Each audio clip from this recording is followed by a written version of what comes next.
Chapter 498. This was the main reason why Lei Qiusheng detested the aristocratic families. Lin Yuan was thinking of ways to eliminate different voices at the northern frontier. However, within the Xinwu dynasty, various factions were thinking of ways to weaken Lei Qiusheng's power. They didn't seek to pull Lei Qiusheng down from the throne, but at least they wanted to prevent Lei Qiusheng from killing them as he wished. Of course, people were greedy and insatiable. Once they weakened Lei Qiusheng's power step by step, the next thing they would do would be to covet the sacred artifacts and experience the feeling of taking turns to be the emperor.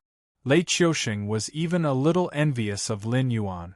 Although the northern frontier wasn't big, after a series of purges and suppression, the entire northern frontier was under Lin Yuan's control. If he wanted to fight a war, it would be fought. If he wanted to fight a war, it would be fought for as long as he wanted. No one dared to say anything. This was because the aristocratic families in the northern frontier were relying on Lin Yuan to survive. Once Lin Yuan fell from power, the entire northern frontier would be weakened and destroyed. This kind of method of attaching an entire force to a single person was extremely stupid. Once there was no outstanding successor, then the speed of the force's growth would be the same as the speed of its collapse. Lei Qiusheng knew that this method was stupid, but he still dreamed of becoming such an emperor. However, he was helpless. Back then, he was able to ascend to the throne by relying on his military power. However, with the abilities of those big shots, it was impossible for them to govern the region. Therefore, he could only use a large number of talents from the aristocratic families and sections. This resulted in the current situation where he couldn't get rid of his subordinate. Zhang Xiu Lei Qiusheng, who was pacing back and forth in Yangxin Palace Hall, subconsciously called out. However, a trace of sadness quickly appeared on Lei Qiusheng's face. That person was no longer here. Actually, putting aside the fact that he was a surviving member of the Jiao clan, Zhang Xiu had done his best under Lei Qiusheng. He had managed the embroidered guard from nothing to a ferocious tiger that everyone feared. Although it couldn't be separated from Lei Qiusheng's great support behind him, it was enough to show that Zhang Xiu wasn't an embroidered pillow like Lin Yuan had described him to be. On the contrary, Zhang Xiu was a great talent with real talent. Moreover, after decades of getting along with each other, the stubborn Lei Qiusheng had also treated Zhang Xiu as one of his few friends. Although they were not as close as Shadow, who had grown up together, they were still closer than Lei Qiusheng. Now that there was a problem with the war strategy, Lei Qiusheng sadly discovered that he couldn't even find someone to discuss it with. After a while, Lei Qiusheng walked out of Yangxin Palace Hall with bloodshot eyes and strode to the yamen of the Servants' Administration. "Greetings, Your Majesty." The Servants' Administration wasn't just one of the two intelligence agencies in Lei Qiusheng's hands. It was also a place that trained eunuchs and palace maids to serve the imperial family, nobles, and even high-ranking officials. For people born in this place, they had to remember the faces of even the students who had passed the imperial examinations but hadn't had the chance to be promoted. How could they be blind when facing Lei Qiusheng, the ruler of a country? Lei Qiusheng waved his hand, indicating for the eunuchs and palace maids to stand up. At the same time, he asked, "Where is my Xin Lin Jun now? How long will it take for him to return?" However, the response to Lei Qiusheng was a deathly silence. Suddenly, Lei Qiusheng's heart skipped a beat. There was even a hint of panic on his face. As his trump card, Xin Lin Jun's importance to him was self-evident. If something happened to Xin Lin Jun, not to mention the covetous eyes of the two empires, even Lin Yuan could step on his head and abuse his power. "Speak!" Lei Qiusheng fiercely stomped his foot, shattering a white jade tile as he roared in annoyance. An old eunuch with snow-white hair trembled as he knelt on the ground. He said bitterly, "Your Majesty, after Xin Lin Jun received Your Majesty's decree, he was stopped by eunuch Tai before he could leave. I'm afraid he won't be able to return in a short period of time." Hearing that his shadow had left Shin Lin Jun in the south at such a time of crisis, Lei Qiusheng's face didn't reveal any strange expression. However, his heart grew heavier and heavier. This was because the shadow's action meant that there was an even bigger mess in the south. It was no longer a problem that could be solved by killing Lei Qiusheng or wiping out a few aristocratic families. The old eunuch quietly raised his head. When he saw that Lei Qiusheng hadn't delivered the goods, he lowered his head again and said, "According to the news that Eunuch Tai sent a while ago, those evil cultists who were banished overseas have now returned to the south to preach. Currently, a large number of people have already joined them." Eunuch Tai said that there are countless rebel armies in the south. There is no army that can be trusted. Only Shen Lin Jun, who is loyal to your majesty to the death, can take on this great responsibility and eliminate those evil cultists. Evil, teach, disciple. The moment these three words appeared, Lei Qiusheng only felt that his brain had exploded with a buzzing sound. His vision instantly turned white. As the actual ruler of the Xinwu dynasty, he knew too many secrets that others didn't know. He was very clear that the top forces who called themselves the Guardians of the Heavenly Gates were mortal enemies with these evil cultists. It wouldn't be an exaggeration to say that both sides had an irreconcilable hatred. They definitely wouldn't sit by and watch the evil cultists develop and grow stronger in the south. They wouldn't even let them enter the south. But now, not only had the evil cultists entered the south, they had even started to preach in the south. No one had come out to control them. Even the shadow had no choice but to disobey Lei Qiusheng's orders and intercept Shen Lin Jun. He was prepared to let them take on the responsibility of eliminating the evil cultists at any time. However, the attitude of the Guardians of the Heavenly Gates had already explained many things. Since they could tolerate the evil cultists preaching in the south, it meant that they were willing to make almost any concessions other than directly sending troops to suppress the Xinwu dynasty. He he he, Lei Qiusheng opened his mouth and laughed bitterly. The sound coming from his throat was like a broken bellows. "Your Majesty," the old eunuch raised his head with a worried expression. He looked at Lei Qiusheng, who had changed his usual shrewd style. He felt as if he was being chased, and his heart was tightly clenched. After all, these eunuchs grew up and learned in the palace. Their loyalty to Lei Qiusheng was definitely no less than that of Shen Lin Jun. It might even surpass that of Shen Lin Jun. After all, Shen Lin Jun was a professional soldier. He could still live well without Lei Qiusheng. Even if he retired and went to a remote city to be a demon slayer or a mercenary, he could still live a good life. However, these eunuchs were different. Without Lei Qiusheng, they were just a group of lonely disabled people with no one to rely on. Even if their cultivation was high and their wealth was comparable to that of a country, they would still end up with no one to send them off in their old age. Their power, their lives, and even their everything were linked to Lei Qiusheng. Naturally, they had to think about Lei Qiusheng at all times. Chapter 499. This humble one is doing very well. Lei Qiusheng finally regained some clarity after hearing the old eunuch's call. However, he felt an inexplicable sadness in his heart.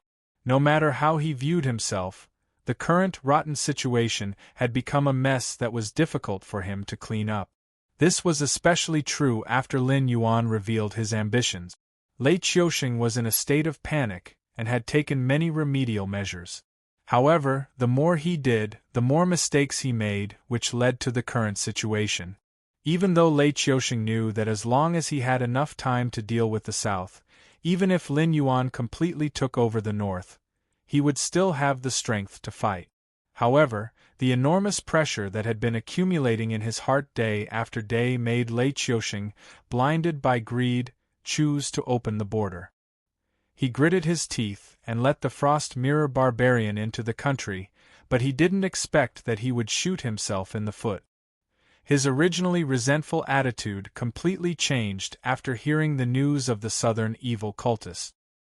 He originally only treated Lin Yuan as an equal opponent, but he didn't expect that Lin Yuan's plans were even greater than his. The cultists had even bypassed him and directly contacted the most powerful forces. If the shadow had not happened to be in the south, it was likely that the cultists would have caused a huge ruckus before the report would appear on the shadow's desk. Because at this moment, Lei Qiusheng clearly understood that it wasn't just Lin Yuan. Even the civil and military officials of the court, as well as the top-level factions, all thought of him as the loser before the war even began. None of you are optimistic about this humble one's chances? This humble one is going to win this war no matter what. Lei Qiusheng suddenly took a deep breath and said in a low voice, Eunuch Zhua, this humble one doesn't have any trustworthy people by his side right now. I can only trouble the servants' administration to make a trip to the northern border. Have the troops there withdraw in batches to the central plains and defend the imperial capital to the death. Without this humble one's orders, no one is allowed to fight on their own. Those who disobey will have their entire family executed. The old eunuch called Eunuch Zhua was shaken. He looked at Lei Qiusheng in disbelief, as if this was the first time he had met this person. I am very clear-headed now. I know the consequences of doing so. Lei Qiusheng gritted his teeth and fiercely said, Didn't they look down on me? They want this humble one's beautiful country, but this humble one will not give it to them. Even if they are lucky enough to beat this humble one this time, this humble one will leave them with a terrible mess. Yes. Eunuch Zhua lowered his head again and pressed his forehead against the ground, trying to control his emotions. He wasn't sure what Lei Qiusheng was feeling right now, but he was sure that Lei Qiusheng wasn't clear-headed at the moment. Otherwise, he wouldn't have made such a decision that harmed others without benefiting himself. He wouldn't have chosen to give up on all his plans at this time. However, Eunuch Zhua did not have Eunuch Tai's cultivation, nor did he have Zhang Xiu's forbearance, nor did he have Li Zhong's wisdom. He was just a loyal official, a foolish loyal official. Thus, even though he knew that Lei Qiusheng's decision was wrong, Eunuch Zhua did not speak up to dissuade him. On the frost mirror grassland far away from the Xinwu dynasty, in the royal tent of the Xueliao tribe, a man who seemed to be in his 30s was holding a book in his left hand and a white stone in his right. His brows were furrowed as he sat in the tent in deep thought. But he was the only person in the tent. No one knew who he was playing Go with or what he was thinking about. The man's skin was white and delicate, as smooth as milk. He didn't seem like a child of the grassland who had been tempered by the sun and wind day and night. Instead, he seemed like one of those scholarly Confucian disciples from the south of the Xinwu dynasty. He even wore a moon-white brocade robe, the style of which had been popular in the Xinwu dynasty last year. However, the material used was even more luxurious and expensive than the vast majority of high-class cloth shop. One could tell at a glance that it was no ordinary item. Even more inconceivable was that the book in the man's hand was not some incomprehensible Go manual, nor was it a Confucian classic. Instead, it was a book that could be seen everywhere on the northern frontier and that no one dared to disobey. The new laws of the northern frontier. Third Prince, the Blood Eagle has sent back a message.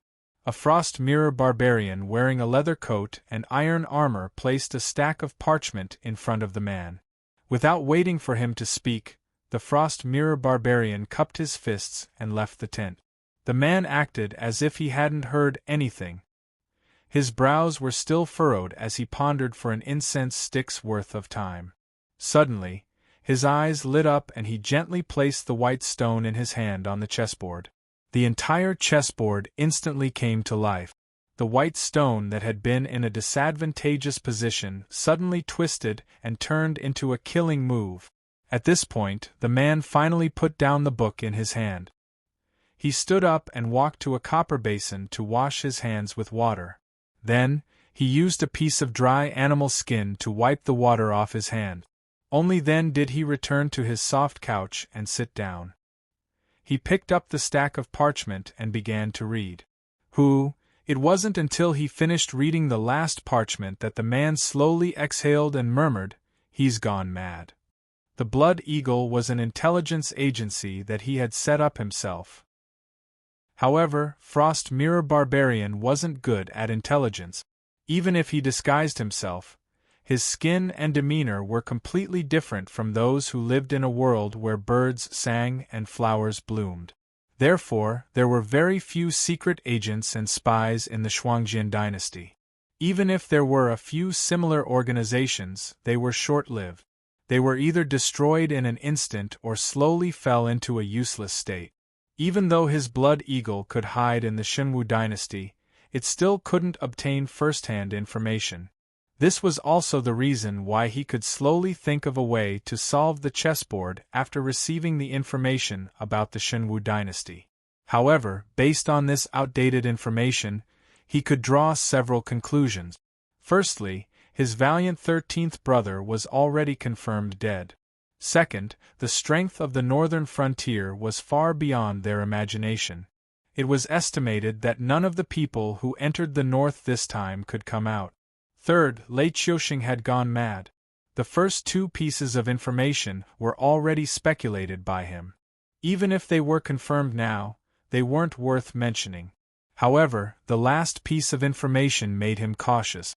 In addition to the information he received this morning, Lei Qiusheng was going to withdraw the border army in the north and let them directly enter the rich and livable hinterland of the Shenwu dynasty to occupy territory and plunder treasures.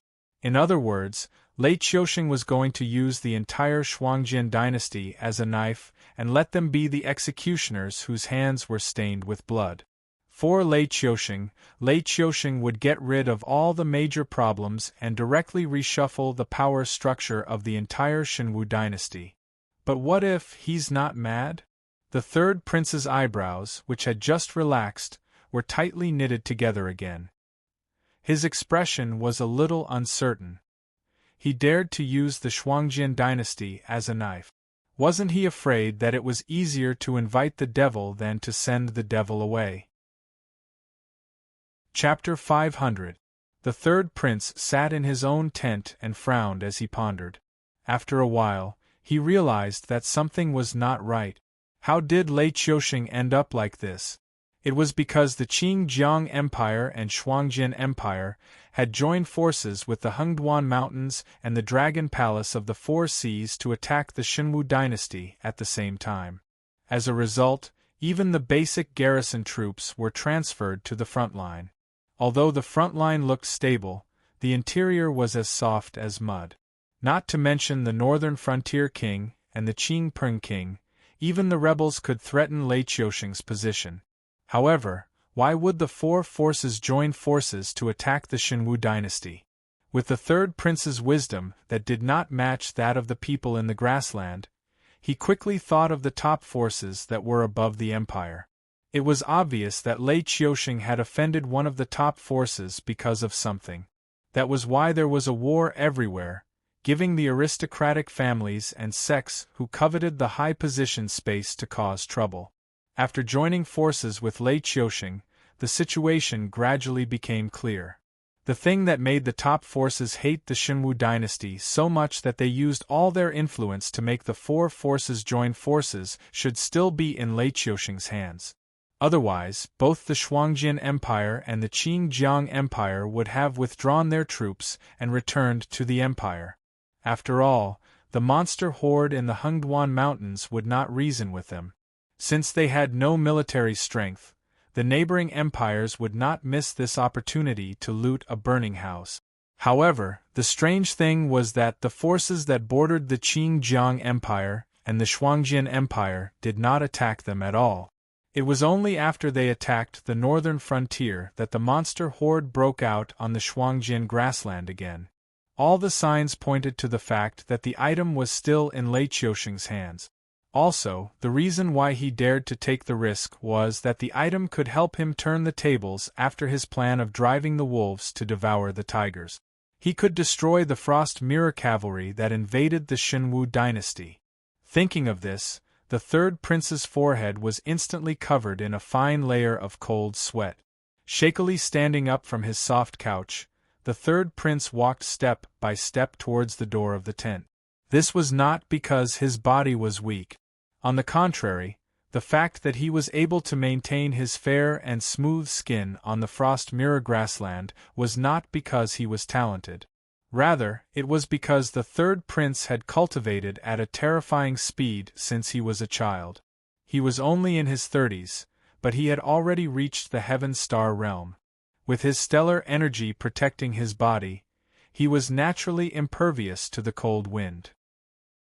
In terms of cultivation alone, the third prince was probably the strongest of the Frost Mirrorkagan's many sons. Unfortunately, leading an army into battle did not depend on the cultivation of the general. There were many other factors that had to be considered. Although the third prince was not inferior to the 13th prince in terms of strategy and adaptability, the third prince was not inferior to the 13th prince in terms of motivation, morale, and courage. Therefore, the 13th prince was Bataloo, and the third prince was just the third prince. "Your Highness, why are you?" the two Bloodspan knights in charge of guarding the tent paled when they saw the third prince walk out of the tent. On the Frost Mirror grassland, where the 13th prince's fate was unknown, the third prince could not become the first successor of the Bloodspan tribe. However, the cunning third prince controlled the Blood Eagles. With the cunning of a fox and the eyes of an eagle, the third prince was practically the brain of the entire Bloodspan tribe. He spent most of his time in his tent, processing the intelligence reports from the Blood Eagles and formulating a plan of action for the Bloodspan tribe. Unless something major was about to happen, the third prince rarely left his tent. After all, the intelligence reports were already outdated.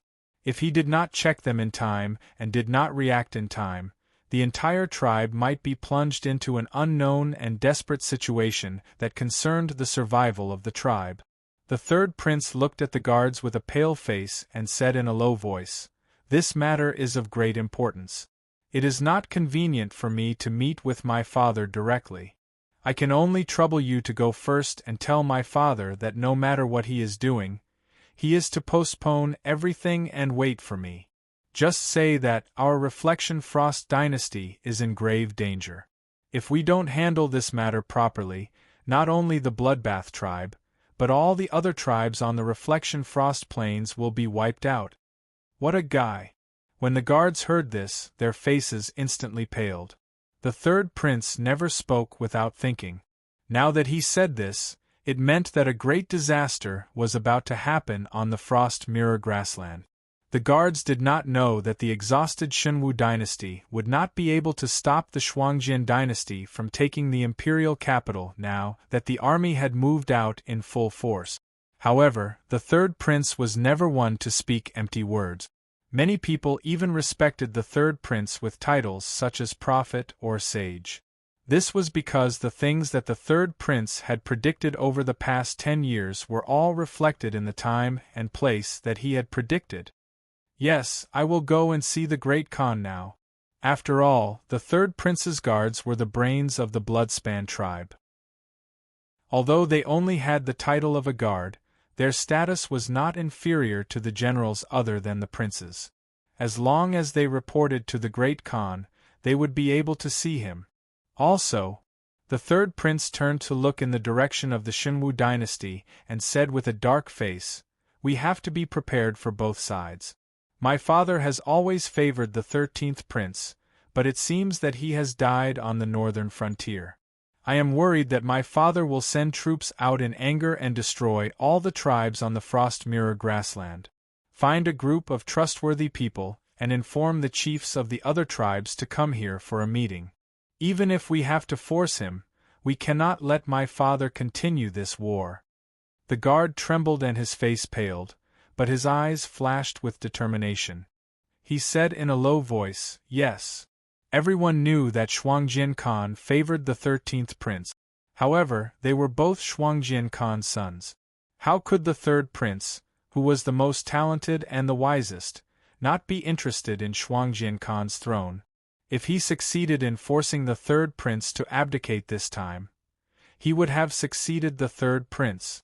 As long as he could win this war, He would be a big shot in the Bloodspan tribe and even in the Shuangjin dynasty.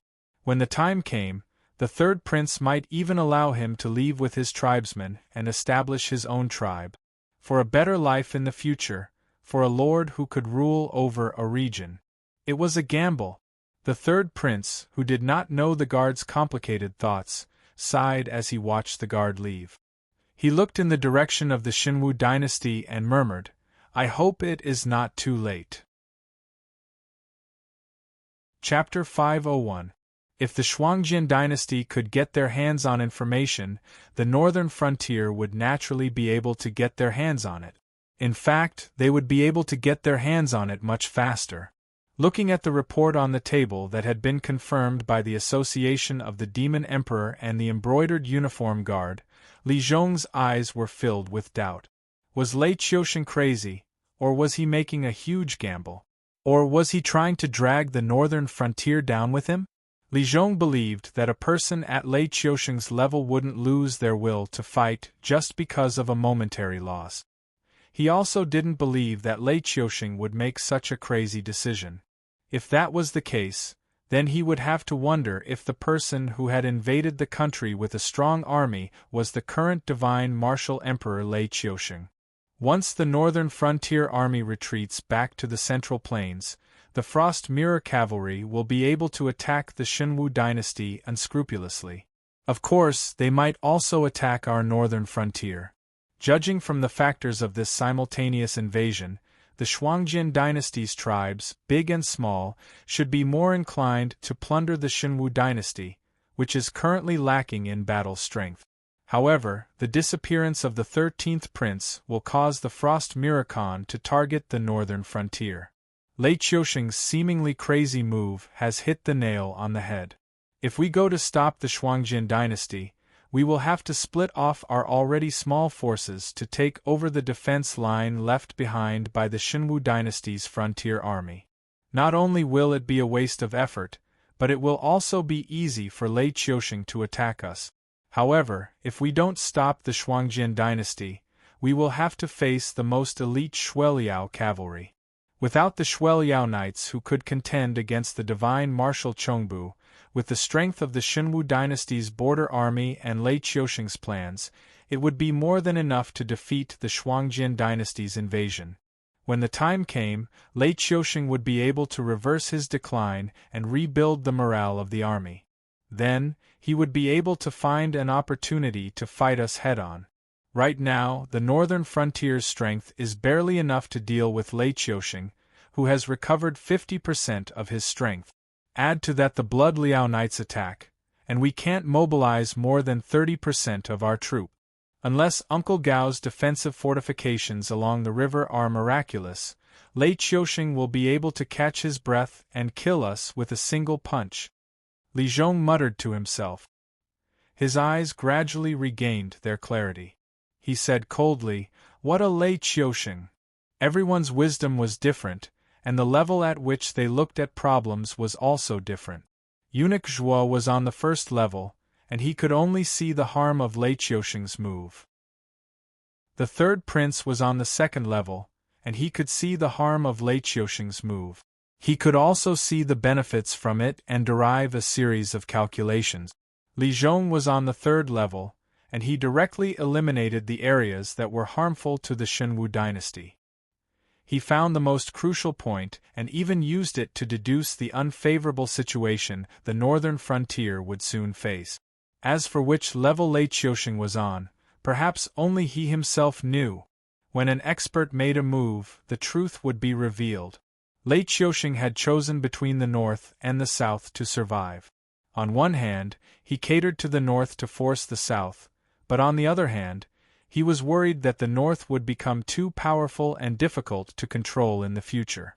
Under this kind of worrying situation, no matter how good a card he played, it would be a lousy one. It would be very easy for Li Zhong, Lin Yuan, and other people with great wisdom to find the flaws, and then break his killing moves one by one and counterattack.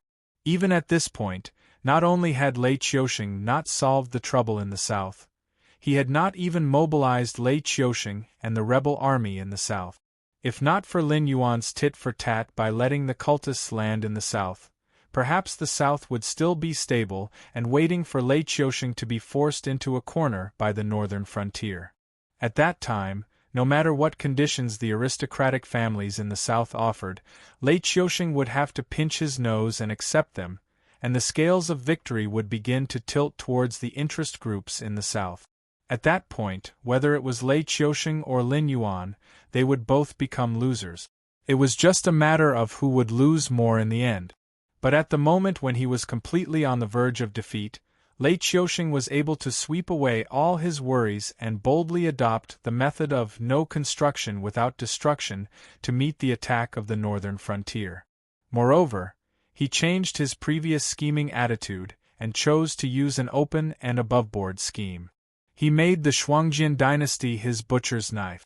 While suppressing the northern frontier and sweeping away the aristocratic families in the Central Plains, he concentrated his forces to defend the imperial city and the nearby territories. With the Shuangjian barbarians' fighting style of bullying the weak and fearing the strong, he was bound to bypass the imperial city, which was a fat piece of meat, and directly sweep through the territory of the interest groups in the south.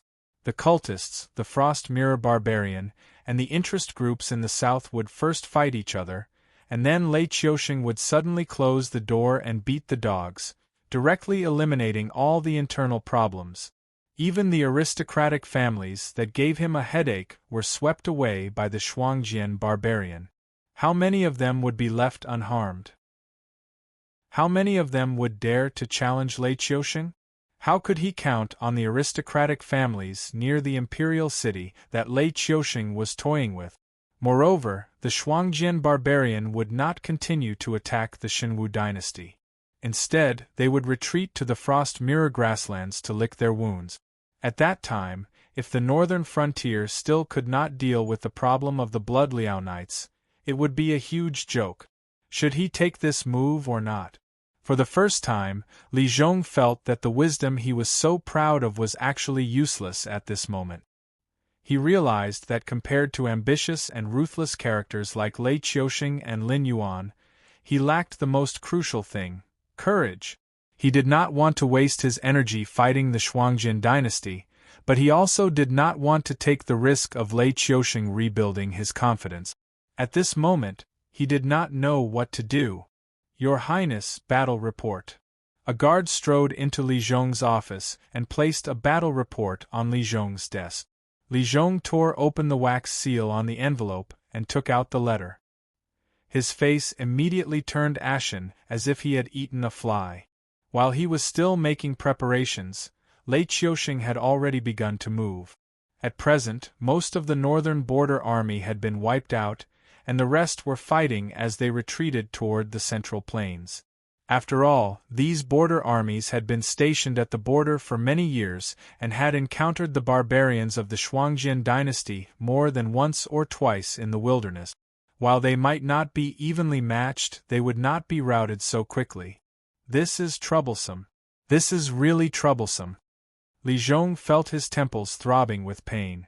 Lei Qiusheng had actually played a dirty trick right in front of them.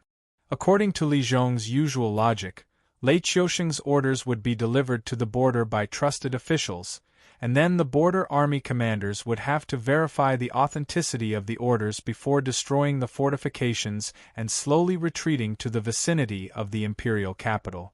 But just as he received news that Lei Qiusheng was cutting off all means of retreat, the border army had already moved.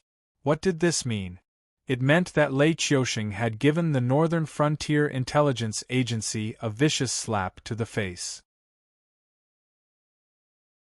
Chapter 502. Lei Qiusheng's order had already bypassed the intelligence system of the Northern Frontier and reached the border army. He pretended to be in the servants' administration just to confuse the intelligence agency of the Northern Frontier. He wanted Li Zhong and the others to think about it for a while when they received the message. Then he would take advantage of the time to mobilize the border army. In this way, no matter how fast the Northern Frontier's response was, it would be a joke. Because the border army had started to retreat in an orderly manner. Could the northern frontier attack the border army under the pressure of the Shuangjian barbarian and cut off their retreat? If the northern frontier really had that kind of strength, how could they be forced to this step? At the same time, it was also a challenge. How many troops do we have left? Li Zhong looked up at the guard who didn't have time to retreat, looking very gloomy. The guard thought for a while and said bitterly, "The main force of the southern expedition is in the border army to carry out the plan of the Great Wall. Some of them are in the north to clean up the rebels or to entangle the Frost Mirror barbarian who got separated from the main force. The Falling Star Army is now surveying the terrain near Wei River City, preparing to build a position to resist the naval attack of the Shenwu dynasty. The Subhuman Army is fighting with the demon beasts, so some of them are scattered in the forest. It's hard to gather them in a short time. If Your Highness wants to mobilize the troops as soon as possible, only the Northern Army hasn't been mobilized yet." Li Zhong was now a criminal. Without Lin Yuan's permission, the 100,000 guards of the prince's mansion were not allowed to leave Shunning City. They had already made a mistake once. If they made another mistake, no matter how good Li Zhong's reputation was, no one would be able to keep his head. Luckily, the Northern Army in the northern frontier could be mobilized, though the guards couldn't be mobilized. Li Zhong thought for a while and scolded with a smile, "Mobilize the Northern Army? Then it's better not to do anything." The Northern Battlefront Army, which had just been expanded twice, was disbanded recently. Those experienced soldiers were all sent to the front line. Even the soldiers we lost in the rebellion of the Three Cities were sent from the Northern Battlefront Army. Do you think they still have people? Well, the guard touched his head and smiled. Even so, they are one of the three armies in the northern frontier. They can spare 100,000 soldiers, can't they? Your Highness, you think too much. He could tell that this prince didn't care about his own life at all. He knew that this was a job that would cost him his head, but he still wanted to take the 100,000 guards out and wrestle with the border troops of the Shenwu dynasty who had retreated back to the Central Plains. Li Zhong shook his head helplessly and smiled bitterly. The Northern Army can't even gather 600,000 soldiers, and they have to be stationed in different places in the northern frontier. It's a chaotic time. Who knows how many demons and monsters are going to cause trouble? Almost all the bright gown guards are going to fight with the army. The local troops and the Association of Demon Kings can't suppress the northern frontier. Besides, Li Zhong stopped abruptly.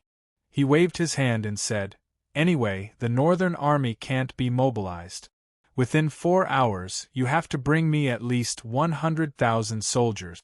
Otherwise, the guards of the royal palace will go out to fight. Even if we can't kill all the border army of the Shenwu dynasty, we have to try our best to wipe them out." As soon as he finished speaking, Li Zhong's face was so gloomy that it was about to drip water. Some words couldn't be heard by a mere guard. The northern frontier wasn't a paradise where everyone was united. There was a lot of blood hidden under the peaceful land. Various factions wanted to take advantage of this opportunity to fight for enough benefits for themselves. Although they had all given up on the position of the actual ruler under Lin Yuan, this did not mean that they were pure of heart and did not care about anything. It was like the aristocratic families that depended on the Northern Territory Chamber of Commerce to survive. How could the Qiao family and the Shui family be compared with the other aristocratic families? Although the forces that depended on the northern frontier were controlled by the factions and wouldn't think about being the leader, they would take this opportunity to suppress and scheme against each other because of their irreconcilable hatred. Even if they were punished afterwards, they would still do it. These actions were the same as the forces that rebelled in the Shenwu dynasty. It was just that they didn't have the resources and strength to stand on their own in the northern frontier. They could only drag down the forces of the other factions and try their best to eliminate more forces to increase their own speaking right. Usually, the northern frontier looked peaceful on the surface. However, at this critical moment, no one could be sure whether they were loyal or not. Li Zhong didn't know who he could trust. He could only let them work together according to their original factions and try his best to avoid infighting. However, there were some ticking time bombs that he had to guard against. For example, Zhang Qilin. The guard had a bitter expression on his face. He could only helplessly accept this task before turning around and leaving the office. He didn't have as many misgivings as Li Zhong. Naturally, he didn't have as many worries as Li Zhong. However, Li Zhong was now their master. Once Li Zhong fell from power, they could forget about having good days in the future. I really envy you guys. You don't have to think so much. Li Zhong looked at the guard who was gradually walking away and shook his head with a bitter smile. However, a moment later, Li Zhong's face returned to its cold and indifferent expression. However, a trace of madness appeared in his eyes. Didn't you, Lei Qiusheng, want to play an open scheme with us and turn the area around the imperial capital into a place where anyone who touches you will have to stab their hands with blood? This old man doesn't believe in this evil. While you're organizing a defensive position, this old man will do his best to eliminate the effective forces in your hands and let those Shuangjian barbarian people bleed first. Let's see if you can still sit still on the fishing platform. Li Zhong's strategy wasn't weak. However, he didn't have Lei Qiusheng's boldness. However, this didn't matter. Even a rabbit would bite when cornered. If he couldn't find a way to deal with Lei Qiusheng's open scheme with his own courage, then he might as well give up on his reasoning and use an absolutely bold and crazy strategy. In any case, Lei Qiusheng dared to act as if he was going to drag the northern frontier down with him. How could the northern frontier not dare to accept this? However, on the surface, Lei Qiusheng wanted to drag the northern frontier down with him. However, he still had a trump card in his hands. It didn't matter even if he didn't achieve the desired effect. In any case, Lei Qiusheng was extremely confident that he would still be the ruler of the Shenwu dynasty. He wouldn't become a speck of dust in the long river of history because of a small disturbance. However, Li Zhong's crazy response was just a risky move. To put it bluntly, it was just a bluff. In his heart, he really did have some thoughts of dragging Lei Qiusheng down with him. Chapter 503. But it doesn't matter. After all, I still have the Dragon King behind me. The madness in Li Zhong's eyes gradually subsided. Lei Qiusheng had some unknown trump cards in his hands, but how could Li Zhong not have any trump cards in his hands? The situation had already become so dangerous, but Lin Yuan didn't show any signs of panic. He didn't even have the intention to recall the army in the south back to the northern frontier to fight together. That must be because Lin Yuan still had other cards that he hadn't played yet. Li Zhong knew his position, so he also knew that no matter how much power Lin Yuan gave him, he was still a puppet. And no matter how much a puppet struggled, it was still within the scope of Lin Yuan's ability. As long as Li Zhong wasn't stupid enough to cancel Lin Yuan's original arrangements and order all the troops in the northern frontier to die, then Lin Yuan would still be able to clean up the situation. There was indeed only one ruler in the northern frontier, but Li Zhong, as the king of the northern frontier, still had a lot of power in his hands. In addition, Lin Yuan deliberately molded Li Zhong into a positive figure who always thought for the common people. Anything that was beneficial to the people in the northern frontier would be credited to Li Zhong. The dirty work was basically done by people like Luo Su, Shi Dong, and Xia Xiu. This was because Lin Yuan was very clear that the law of the jungle could be absolutely observed in the Hengduan Mountains. But outside the Hengduan Mountains, when dealing with these people, he had to consider everyone's feelings from all aspects. For example, those capable officials who had real talent, hated war, and could really bring benefits to a region would definitely not be willing to serve under a warmonger like Lin Yuan. After all, Lin Yuan's actions were completely different from the ideals they had molded since childhood. Naturally, they wouldn't favor him, but the development of the northern frontier couldn't be done without them. Therefore, Li Zhong appeared. With Li Zhong as the leader, it was a completely different matter. Not just the people on the northern frontier, even the arrogant sages of the Confucian sect mentioned the reforms on the northern frontier, even though they knew that they were growing on the corpses of the noble families and sects. They did bring benefits to the people. They even removed the opportunity for the noble families and sects as middlemen to suck the wealth of the people. The people received benefits, and so did the income of the rulers. Therefore, no one could go against their conscience and say that the reform of the northern frontier was a strategy to bring chaos to the country. Even though they all knew that the reforms and laws at the northern frontier were all made by Lin Yuan, the exotic beast, they still couldn't believe it. However, since Lin Yuan wanted to give the credit to Li Zhong, these humans agreed to it. They were willing to be blind and not come out to refute. Naturally, there would be talented people who didn't see the twists and turns in the process who came to the northern frontier. Therefore, Li Zhong's position in the northern frontier was very special. Different from the previous two kings of the northern frontier, although Li Zhong didn't have his own faction, his orders carried much more weight than the previous two kings. This was because he was assigned for Lin Yuan to recruit talent.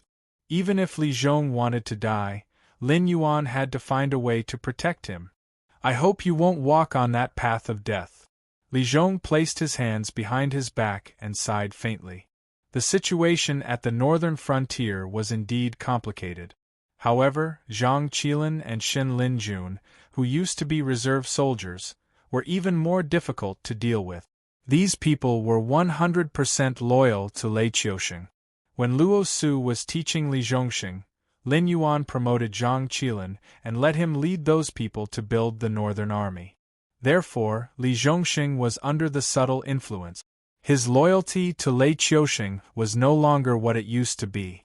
This time, Lei Qiusheng's action of no building without destruction had greatly impacted Li Zhongxing, who had been nurtured in the northern frontier. Therefore, Li Zhongxing, who was far away in the front line, might not be absolutely loyal to Lin Yuan.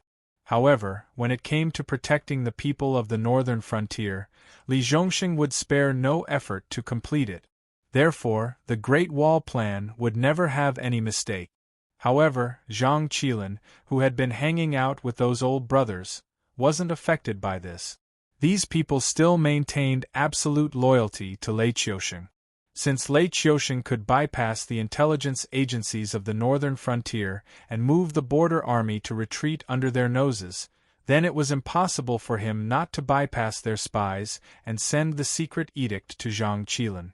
At this critical moment, it was better to be stabbed by someone from the inside than to fight against those barbarians of the Shuangjian dynasty. Li Zhongxing stayed in the northern frontier as a prisoner because he wanted to keep an eye on Zhang Qilin and those old subordinates of Li Zhongxing. However, now that Lei Qiusheng had taken such drastic measures, only an idiot would let those border army soldiers leave. However, if he moved, no one could guarantee that Zhang Qilin wouldn't act rashly. Before this, the northern frontier's troops were all sent from the northern battlefront army. Of course, it wasn't because the soldiers of the northern battlefront army were strong and had good training. It was because Lin Yuan didn't want Zhang Qilin and those reserve soldiers of Shen Linjun to make the northern battlefront army into a private army. That was why he wanted to use this method to scatter those officers of Shen Linjun's reserve soldiers into different troops so that they couldn't cooperate with each other. Two flowers bloomed, one on each side. Let's not talk about the scheming in the northern frontier for now. Li Zhongxing, who was near Donglin City, wasn't having a good time at the moment. Because of the Shenwu dynasty's border army's retreat, the original barrier naturally didn't exist anymore. Although the Shenwu dynasty's army wouldn't go deep into the northern frontier's territory, they wouldn't come near the border and cause trouble near Donglin City, which was heavily guarded. However, even if the Shenwu dynasty's army didn't come, it didn't mean that the Shuangjian dynasty's barbarians were so sensible. As soon as the border army retreated from the fortifications, the barbarians rushed in impatiently. After all, the border army had been ordered to defend the defensive line for the past few days. Not to mention supplies, even the scouts couldn't penetrate the defensive line.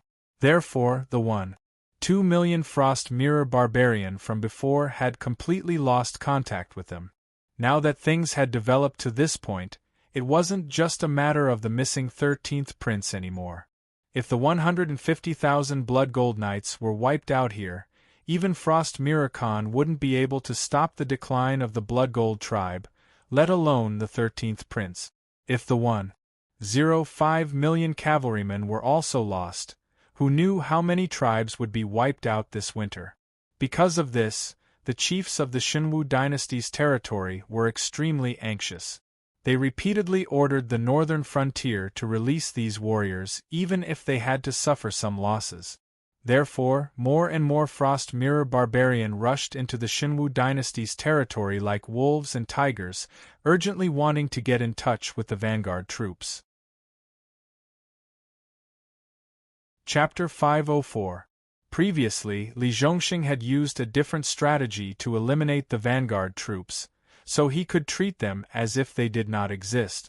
But now that the Great Wall plan was halfway through, if he allowed this large wave of barbarians to pass through, the entire plan would become a joke.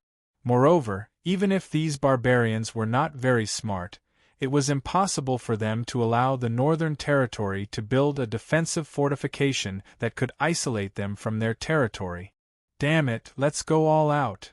Li Zhongxing unsheathed the long sword at his waist and said fiercely, "Don't panic. Craftsmen, finish your work in an orderly manner. My men will escort you back to the safety of Donglin City in an orderly manner. Leave 5,000 men to guard the craftsmen. The rest of you, follow me and prepare to fight those barbarians." Almost all of the soldiers following Li Zhongxing were the elites of the southern expedition. Apart from the first batch he had brought out, the rest were all veterans who had participated in the encirclement and suppression of the rebel army in the north. Although the quality of their battle was not up to par, they had still been honed on the battlefield. These soldiers naturally exuded the aura of an invincible army. The Shuangjian barbarian army arrived in an instant, but they did not break through the enemy's formation and charge immediately. Instead, they set up camp 15 li away from Donglin City, seemingly intending to engage in a tug-of-war with Li Zhongxing's headquarters. This was the first time the two sides had met. Even the arrogant Shuangjian barbarian army did not dare to be careless at this moment. After all, the 13th prince, 200,000 Bloodridge cavalrymen, and 450,000 cavalrymen from various tribes had all been lost in the north. Now that the brothers who had invaded the Central Plains had regained contact with them, those who had entered the northern territory were like clay oxen entering the sea. It was as if they had disappeared directly. Given the barbarians' character of bullying the weak and fearing the strong, even if they had not personally experienced the battle with the northern frontier army, they would still realize that the so-called information about the northern frontier being weak was all fabricated by the Shenwu dynasty to deceive them. The one who was truly weak was the Shenwu dynasty. However, now that things had developed to this point, the Mirrorfrost dynasty did not have the spare energy to cause trouble for the Shenwu dynasty for the time being. After all, their brothers, as well as the 13th prince, whom the Khan had placed all his hopes on, were all trapped in the north. If this matter was not handled properly, the Mirrorfrost Khan would be enraged, and countless heads would roll. Both sides had merely set up a battle formation and were facing each other. Unexpectedly, neither side had any intention of taking the initiative to attack. The first day slowly passed by in this kind of stalemate between wanting to say something but hesitating to do so. It was not until noon of the second day that a rider came out of the Shuangjian dynasty's military tent, claiming to be the messenger of the Khan of Frost. Li Zhongxing's camp was built behind the cement wall. Because the fortification had just begun construction, even with the help of cement, it was impossible to complete it in a short period of time. Moreover, this fortification was only outside Donglin City and had not yet been connected to the planned cities. Naturally, the Shuangjin barbarian did not know that this was the wall of despair that they would encounter in the future. It was just a temporary fortification built by the Northern Frontier Army. The ranger in charge of guarding the place held the so-called messenger on the ground and carefully searched him. After making sure that he did not carry any weapons, he was escorted into the main camp to meet with Li Zhongxing. After entering the commander's tent, the messenger did not mock Li Zhongxing with a sneer on his face. Instead, he cupped his fist with a solemn face and said in a deep voice, "I am Keiting, the young chief of the Green Carp tribe in the Frost Mirror Grassland. Greetings to all the generals." The moment his voice fell, all the generals in the commander's tent looked at each other in dismay. Then, their eyes fell on Li Zhongxing's face at the same time. It was said that the Shuangjin barbarian was rude and unreasonable. But now, this messenger had changed his usual behavior. There must be something fishy going on. "I am Li Zhongxing, the commander of the southern expedition in the northern frontier."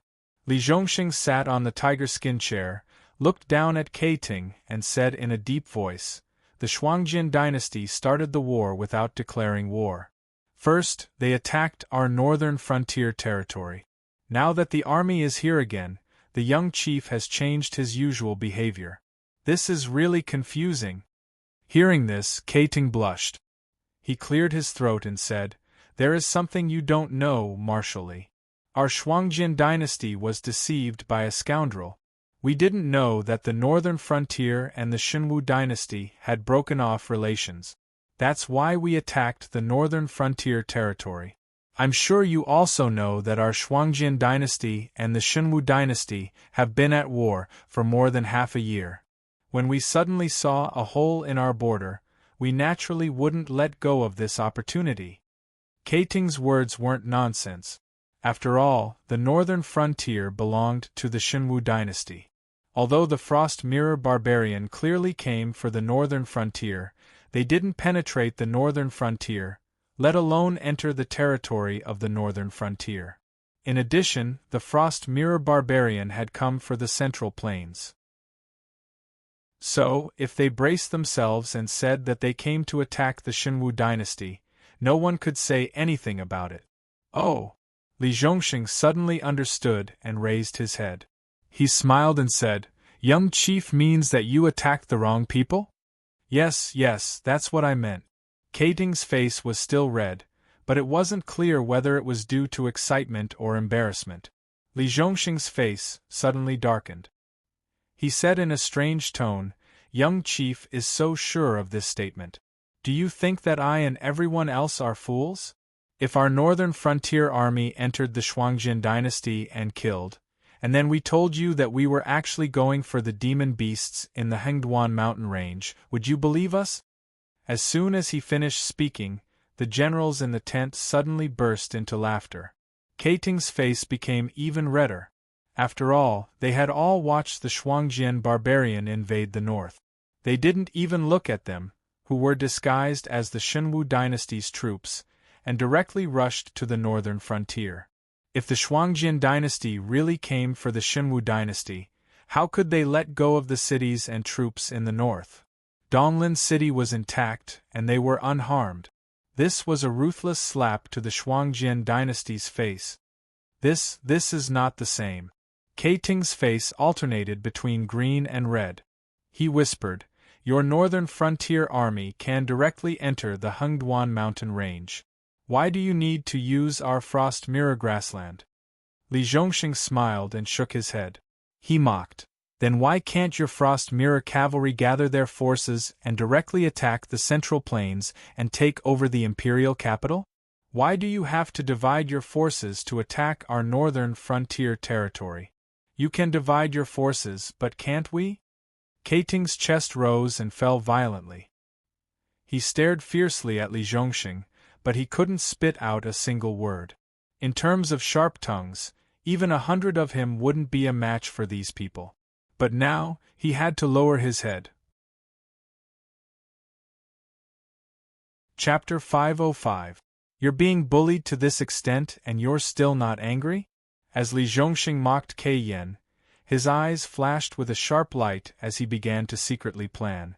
The Shuangjin dynasty hasn't changed much, but they also have experts on their side. They know that Lei Qiusheng wants to use them to clean up the families and sects of the Shenwu dynasty and suppress us at the same time. When the matter is almost done, Lei Qiusheng will make his move. At that time, those Shuangjin barbarian in the south of the Shenwu dynasty won't be able to come out. Therefore, they can only set their sights on the northern frontier, hoping to liberate their forces from our side and ensure that the Shuangjin dynasty won't be greatly damaged by Lei Qiusheng's scheme. After all, after this matter is over, many forces will want a share of the profit. Suddenly, Lin Yuan's voice interrupted Li Zhongxing's contemplation. Li Zhongxing looked around and didn't see any signs of Lin Yuan's existence. He then heard Lin Yuan say, "I'm talking directly to you through my consciousness, so only you can hear my voice. You don't need to find out where I am. Just deal with the matter at hand and try to stall for time. Wait for our people to kill the Frost Mirror barbarian in the northern frontier, but don't deliberately cause a conflict." With Lin Yuan's support, Li Zhongxing's thoughts inexplicably calmed down. Clearing his throat, Li Zhongxing said with a smile, "Young clan leader, you don't need to take it to heart. I'm just complaining. If it were you, young clan leader, you wouldn't easily swallow this resentment after being beaten up for no reason, right?" "Yes, I don't know what request Commander Li has. Please tell us. The Shuangjin dynasty will do our best to satisfy you." Seeing that Li Zhongxing was giving him a way out, even though Keiting had been humiliated to the point of wanting to die, he had no choice but to pinch his nose and agree. However, this time, Keiting emphasized the words reflection of the Frost dynasty. He wanted to remind Li Zhongxing that he was not alone. There were still millions of reflection of the Frost cavalry outside. If the two sides could not come to an agreement, they would have to fight. If the two of them had a normal conversation, Li Zhongxing might have to think twice before bargaining. However, with Lin Yuan's support, Li Zhongxing no longer had any desire to negotiate. This was because Lin Yuan never intended to give him any face from the beginning. In the end, they would still have to fight. After pondering for a moment, Li Zhongxing's lips curled up slightly. He smiled and said, "Young clan leader, you're too polite. I'm just a commander. Even if I want to negotiate, I'm not qualified. How about this? Young clan leader, go back and rest for 2 days. I'll quickly send a letter to the Northern Frontier Mansion and let the king of the Northern Frontier count the casualties before coming back to talk to young clan leader." Although Kai Yen was smiling, he was cursing in his heart. Of course, he knew that Li Zhongxing's rank wasn't high enough to negotiate with them. However, as one of the 3 commanders of the northern frontier, Li Zhongxing's words still carried a certain amount of weight on the northern frontier. More importantly, Li Zhongxing and his men were currently at the pass. As long as he didn't agree, his brothers trapped in the north wouldn't be able to come out. They wouldn't even be able to send in supplies. Who knew how many people would die in these 2 days? Licking his lips, Kai Yen asked tentatively, "Commander Li, I came here with sincerity. However, I don't see any sincerity from your side. How about you open a path and let the warriors of the Shuangjin dynasty who mistakenly entered the northern frontier return home?" Humph. Almost instantly, Li Zhongxing heard 2 cold snorts. One voice came from Lin Yuan, and the other voice came from a middle-aged scholar in a gray robe in the tent. The middle-aged scholar cupped his fists toward Li Zhongxing, then looked at Kai Yen with a gloomy face and said in a cold voice, "Warriors? Those barbarians may seem like warriors to you, but in the eyes of the northern frontier, they are complete sinners. This young master, your Shuangjin dynasty wantonly invaded our northern frontier, committing all kinds of crimes. Now that you see that the situation isn't right, you send someone over to say a few words and want us to let them go? Isn't the price of invading our northern frontier a little too low?" "You are?" The corners of Kei Yan's mouth twitched as he gloomily stared at the middle-aged scholar. After all, Li Zhongxing's army was blocking the path that they had to pass through. No matter what, he was a mountain that could not be bypassed. The Shuangjin dynasty did not want to waste their military power in such a meaningless place, so they naturally had to say all they could. However, if it was someone else who came to talk to him, he would not be so good-tempered. If it were not for the fact that this middle-aged scholar was Li Zhongxing's subordinate, he would have already brandished his blade and cut him down. Chun family of Taicang, Chun Zifang. The middle-aged scholar coldly stared back at Kei Yan without the slightest hint of panic in his eyes. Chun Zifang was a traitor on the side of the aristocratic families during the rebellion of the Three Cities. He might not be first-rate in terms of cultivation or strategy, but his insight was unparalleled. From the moment the northern frontier prince's residents began to carry out military orders, he understood one thing: Lin Yuan had no intention of letting go of the Shuangjin dynasty's cavalry that had entered the northern frontier. In other words, Lin Yuan's original intention was to completely fall out with the Shuangjin dynasty. With such a style, either Lin Yuan was not worried about the Shuangjin dynasty's revenge, or he had something that could threaten the Shuangjin dynasty. Coupled with Li Zhongxing's current attitude, how could Chun Zifang, who had already seen through everything, not jump out and make his presence known in the eyes of the Dragon King? Never heard of you. But then again, you don't have the right to talk to me. Kei Yan disdainfully shook his head and sneered. Do you think that the Shuangjin dynasty is weak and easy to bully just because I say a few words? Do you really want us to break into this weak camp of yours and hold our swords to your necks before you're willing to talk? The Shuangjin dynasty's soldiers were used to being rude and rude. After Kei Yan finished speaking, he felt that he had finally vented the anger in his heart. Especially after he finished speaking, the generals in the tent no longer dared to say anything else, especially the more timid ones. At this moment, a thin layer of cold sweat had even seeped out of their foreheads. Seeing this scene, Kei Yan felt even more confident. After all, not wanting to lose manpower was one thing. The main reason the Shuangjin dynasty's army was willing to stop and negotiate with Li Zhongxing was because this army was at its peak and had an oppressive aura. Once the two sides started fighting, the Shuangjin dynasty's army might not be able to gain much of an advantage. But now, he realized that although the soldiers below were full of fighting spirit, the generals who made the decision might not have the courage to fight to the death with the Shuangjin dynasty. Clang! Before Kei Yan could feel smug for long, Li Zhongxing stood up from his tiger-skin chair and drew his personal guard saber. He walked over to Kei Yan with a majestic gait, his eyes blooming with killing intent. Since young clan leader has said so, then let's talk after we fight. Chapter 506. As soon as Li Zhongxing's challenge ended, the generals and strategists in the tent no longer hesitated.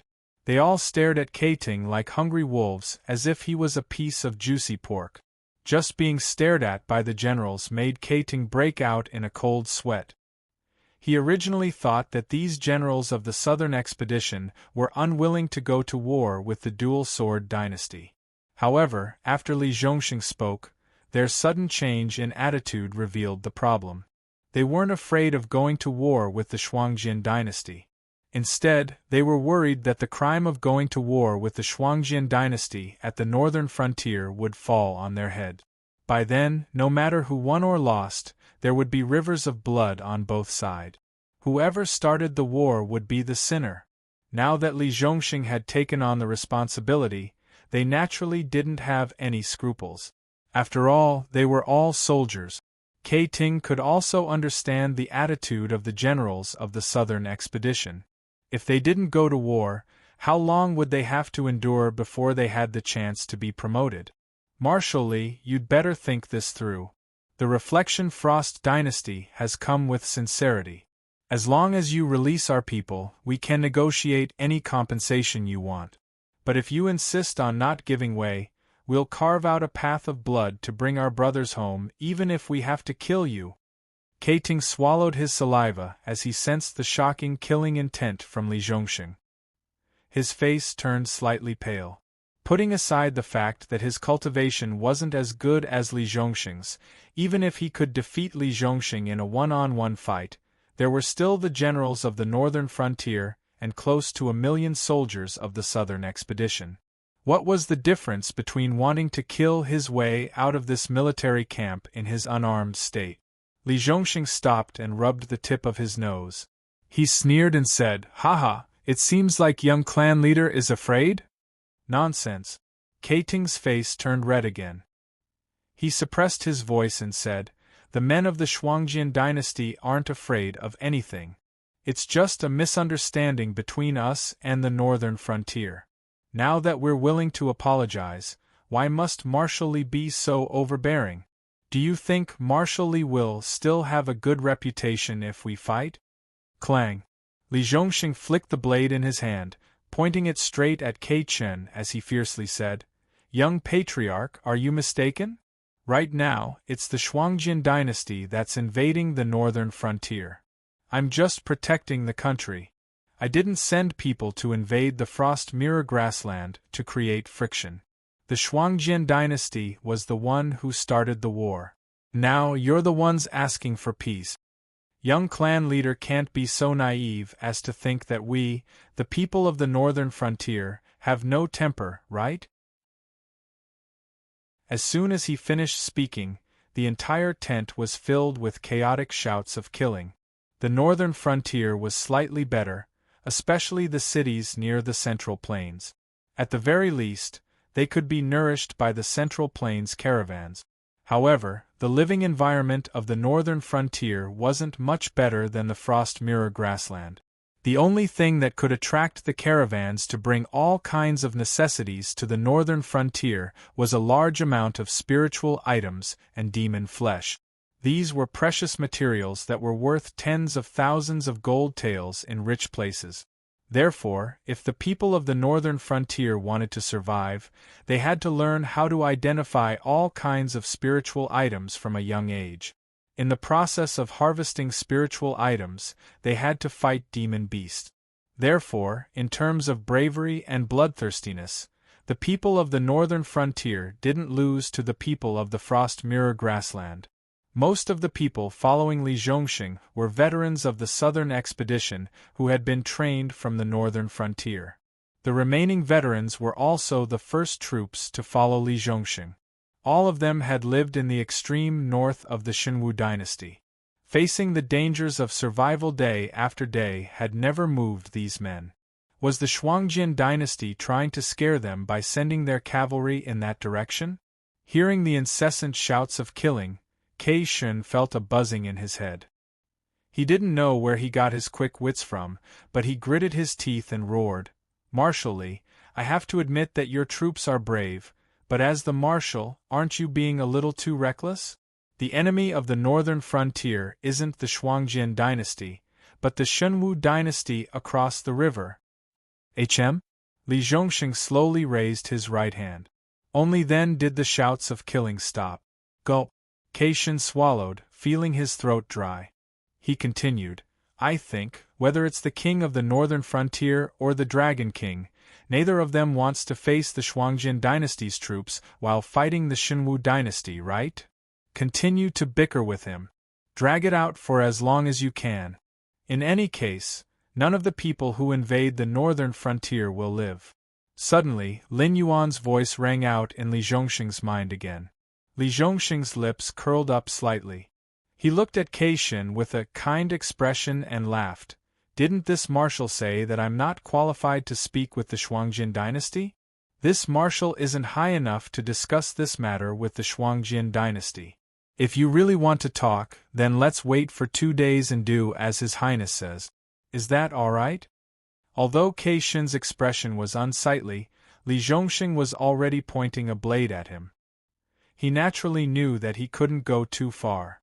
Otherwise, this fellow really wouldn't mind fighting with them. After all, the northern frontier's current thinking was that they were protecting their country. The responsibility of starting a war didn't even fall on them. But if they fought, the merits would be theirs. This, Caitian nodded with some difficulty and said helplessly, "Everyone, let's both take a step back. Before we reach an agreement, we won't ask you to release our brothers trapped in the northern frontier, but we ask that you provide them with supplies." Pfft! Chen Zifang sneered, and said to the general next to him, "Hey Li Zhen, have you ever heard of a burglar breaking into your home and then having to provide him with food and water after holding him down with great difficulty?" "Never heard of it." Like his name, Li Zhen looked burly and powerful, but he had a sharpness that didn't match his appearance. He didn't hesitate to cooperate with Chen Zifang and said with a smile, "In my hometown, when you catch a burglar, you don't even need to send him to the officials. Just beat him to death." Caitian's expression darkened as he looked at Chen Zifang and Li Zhongxing. Before he could say, "I've tolerated you for a long time," he felt Li Zhongxing's blade getting closer to his neck. He could only bitterly say, "I know this request is a bit excessive, but those brothers can't just eat and drink, can they? Since Marshal Li also believes that this is a misunderstanding, why should we expand the conflict? If it really doesn't work, we can just send supplies to those brothers inside. Is that not enough?"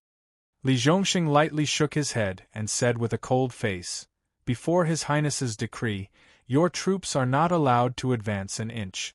Otherwise, we will treat it as a declaration of war."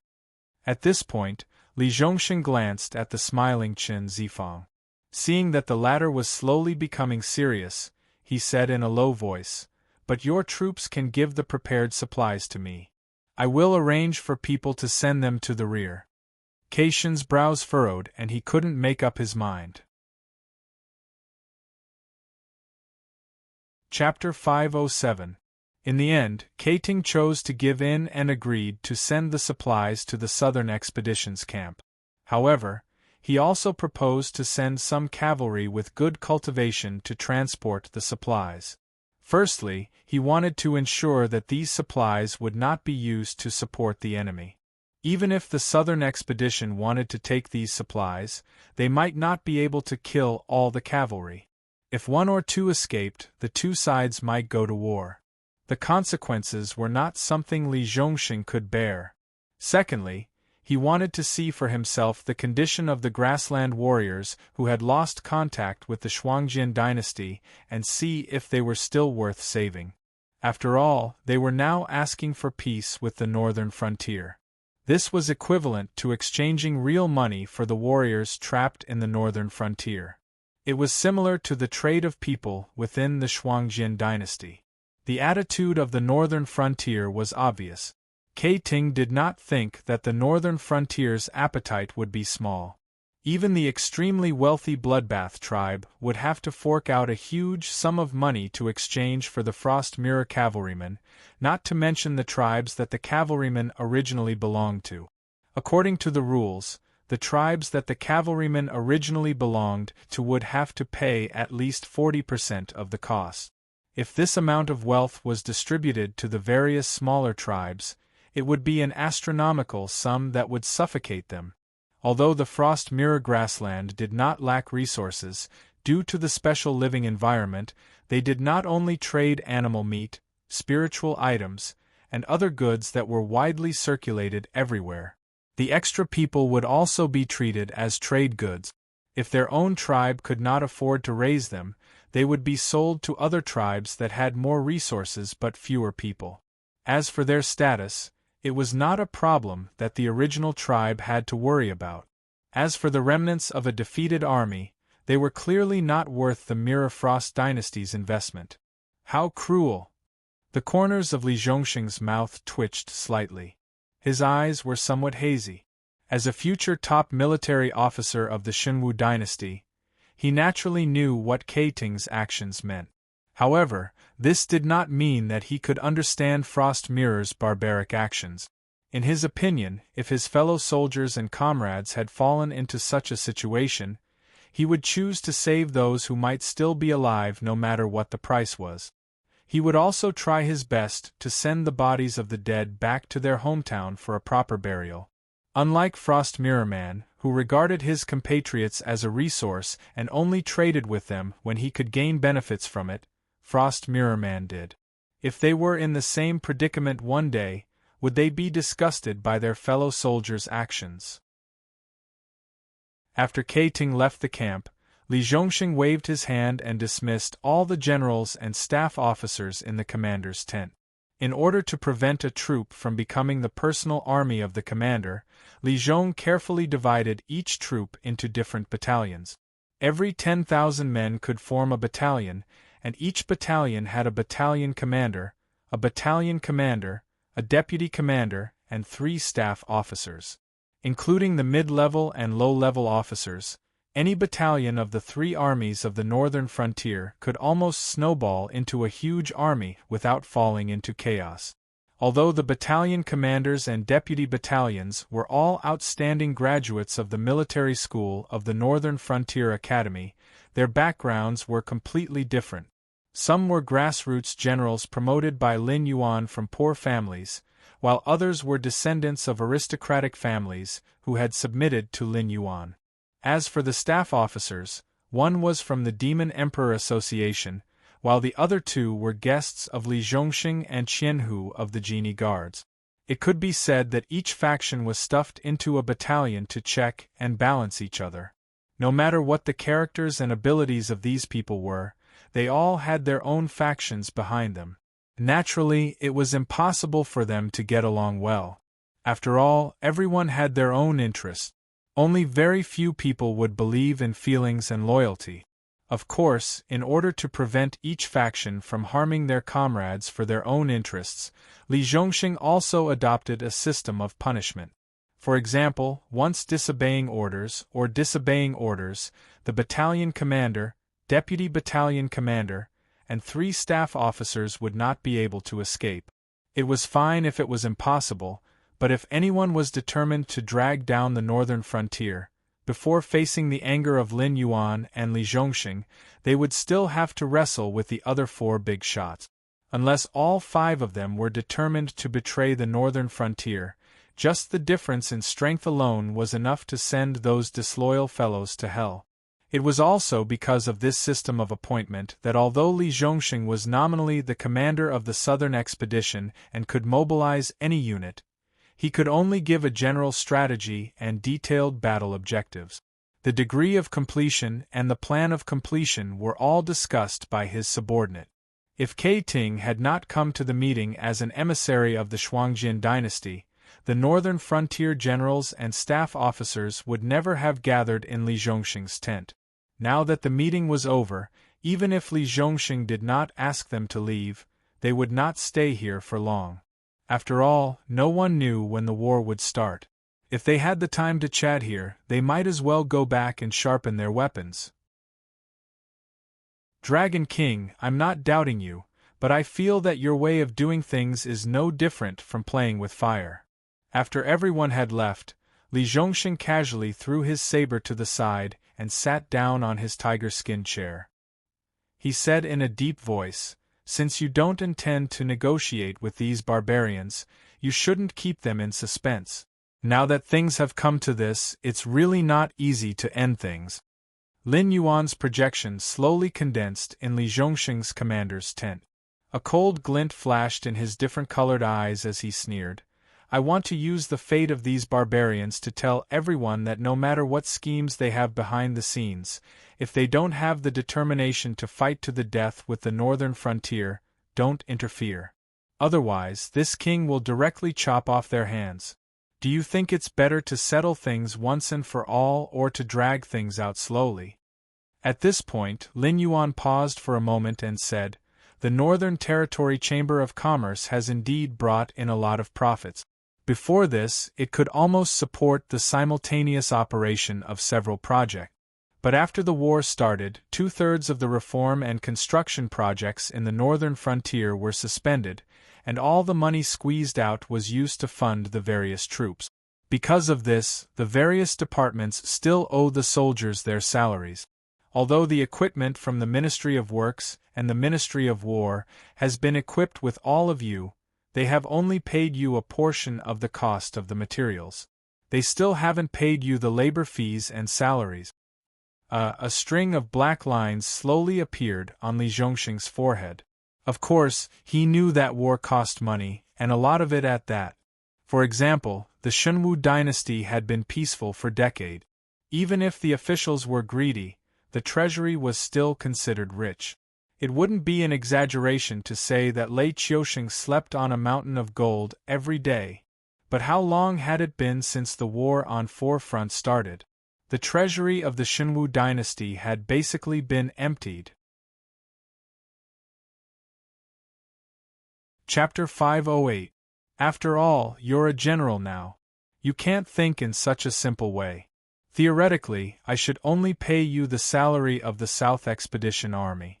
Actually, you should be concerned about the expenses and rations of the surrendered troops and captives. However, I still paid the bill for you. As of now, your South Expedition Army is growing larger and larger in scale. Did I tell you to stop? Lin Yuan sat up and said calmly, "Anyway, I don't want to fight the Shunwu dynasty and the Shuangjin dynasty slowly. If you want to let these people go, you will have to fight at the front when the Frost Mirror Barbarian invades next time. Also, don't expect me to pay you a single cent outside of the establishment." The corner of Li Zhongxing's mouth twitched slightly. He held back the swear words that were about to come out of his mouth. He didn't have the national treasury of the Shunwu dynasty that had been peaceful for decades, nor did he have the terrifying beast that was the Northern Territory Chamber of Commerce. If he had to support an army of millions of people, wouldn't that be asking for his life? But Lin Yuan's attitude was very clear. He didn't want to fight this war. Whoever wanted to fight would pay. Li Zhongxing wanted to complain about this kind of rascal behavior, but he didn't know how to say it. After all, the Southern Expedition's military strength was several times greater than the establishment that Lin Yuan had given him. And as the work of cleaning up the Northern Territory continued, this number was still increasing. When the war was over, they would definitely be dealt with. But Li Zhongxing didn't want to be forced into a dead end because of this matter. Then if all 500,000 Frost Mirror Barbarian soldiers are lost at the northern frontier, how should we deal with it? Now that the Shuangjin dynasty has taken the initiative to beg for peace with us, it seems that they are prepared to bleed a lot. But not only did the Dragon King not give them face, his actions are no different from starting a war. If they really go to war regardless of everything, it will be no less than a disaster for our northern frontier. Li Zhongxing cupped his fist at Lin Yuan and said in a deep voice, "Am I right?" Li Zhongxing, who was disgusted by Lei Qiusheng's action of abandoning the people in the Northern Territory, couldn't tolerate sand in his eyes now, especially after experiencing the good life of the people in the northern frontier. Li Zhongxing couldn't be said to be loyal to anyone now. The only thing he wanted to protect was the people in the northern frontier who had sacrificed everything for their livelihood. Lin Yuan said that he wasn't willing to go to war with the Shuangjin dynasty, but at the same time, he was provoking the Shuangjin dynasty. He couldn't figure out the meaning behind this at all, so he could only look at Lin Yuan with a confused gaze, hoping to get an answer. If Lin Yuan really decided to go to war with the Shuangjin dynasty at the critical juncture where the Shunwu dynasty was about to launch a counterattack against the northern frontier, then Li Zhongxing would summon those loyal to him to launch a military remonstrance even if it meant risking his life, forcing Lin Yuan to give up this bold idea that shouldn't have existed. The northern frontier alone was enough for them to digest for a long time.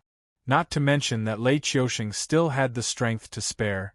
Even if he could kill Lei Qiusheng in one blow, the northern frontier wouldn't be able to take down the remaining central plains and southern territories. So Li Zhongxing is right. You still have room for improvement in strategy, but in terms of strategy you're just a chicken. Lin Yuan looked at Li Zhongxing with pity, helplessly shaking his head, and explained, "Right now, we're not the ones fighting a war. I'd rather use these military funds to develop the northern frontier and even the entire northern territory than waste them on such meaningless things. You're also one of the people with the highest status in the northern frontier. You should know how much work we still have to do and how much resources we lack." Hearing this, although Li Zhongxing didn't like the way Lin Yuan looked at him like he was an idiot, he still nodded to show his agreement.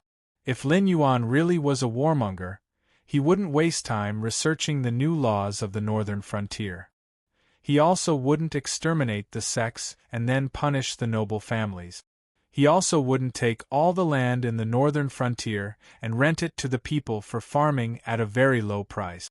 At the same time, he would establish the Northern Frontier Academy and a series of huge projects related to people's livelihood, medical care, and other fields. Just by relying on the Northern Territory Chamber of Commerce, it wasn't impossible for Lin Yuan to cultivate the northern frontier into a war-loving land where everyone was a soldier. However, Lin Yuan's choice was to slowly develop and gradually reform. Every move might not be beneficial at the moment, but it would definitely be beneficial for the future.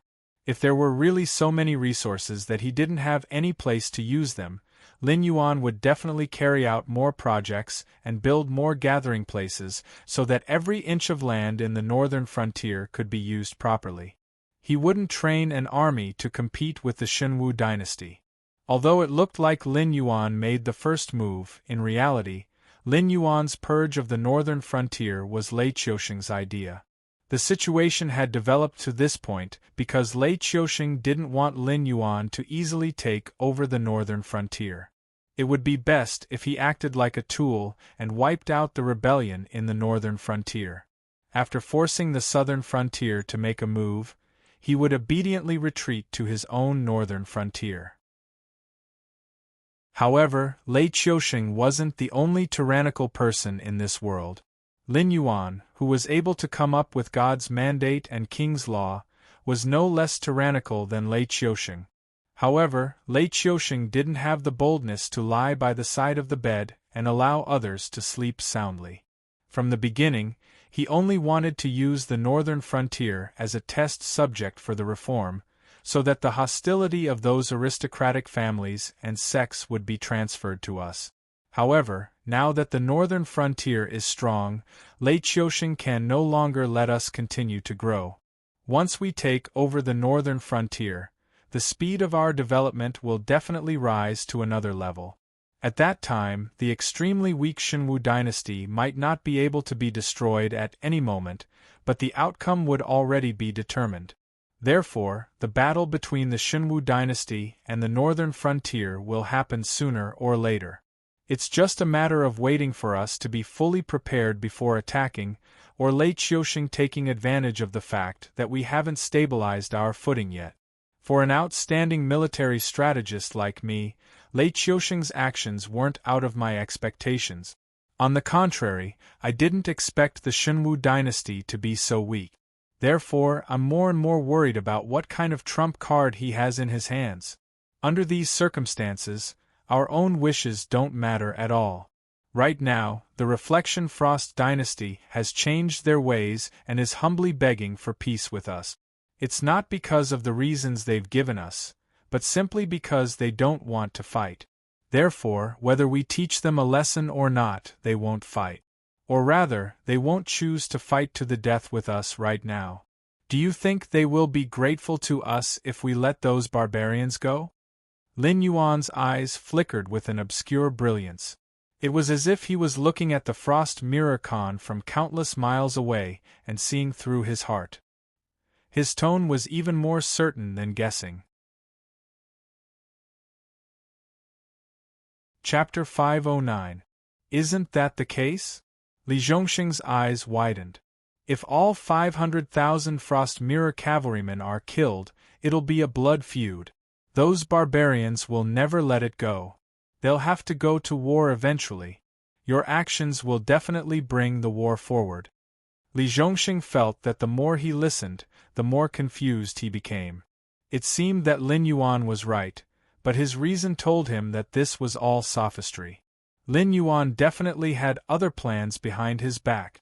After such a huge feud, even if Frost Mirror Khan didn't want to go to war with Lin Yuan, those tribes would definitely force him to send troops to the northern frontier. After all, only some of them were unlucky now. Once the war started, the northern frontier and the whole Shuangjin dynasty would be in trouble. Even if it was for the survival of their own tribes, most of them would choose to go to war. Frost Mirror Khan is like a wolf. Before they're full, they'll keep following you. When you show a weakness, they'll pounce on you and tear your flesh apart to fill their stomach.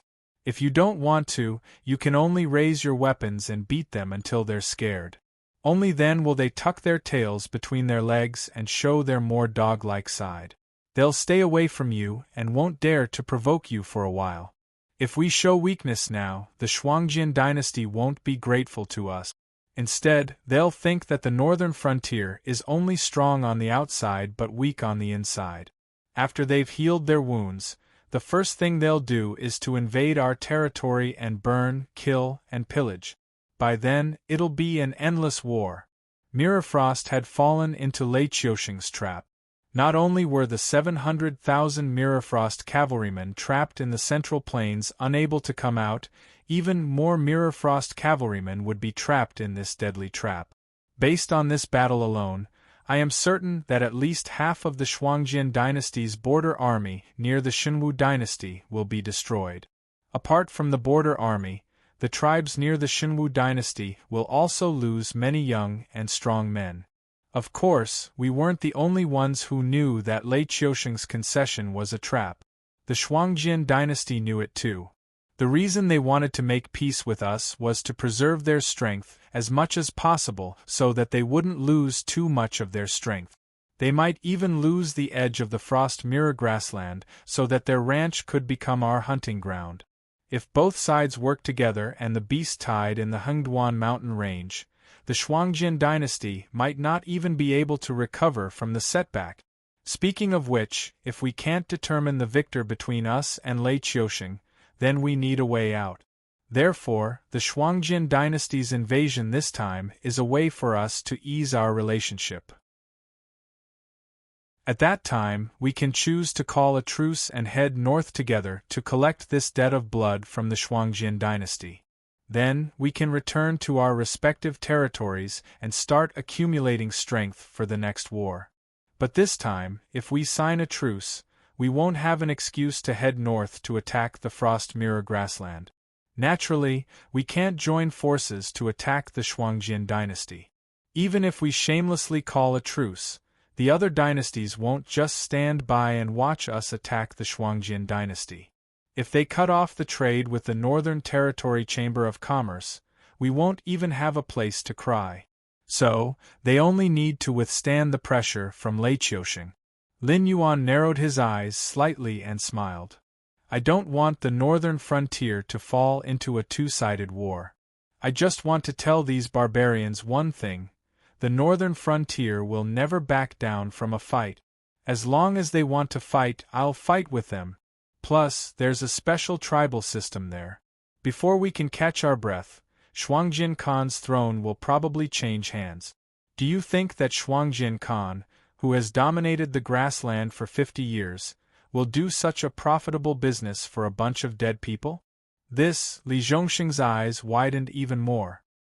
He said with a puzzled expression, since the Shuangjin dynasty has already seen through the trap, won't they know to withdraw and wait for the right opportunity?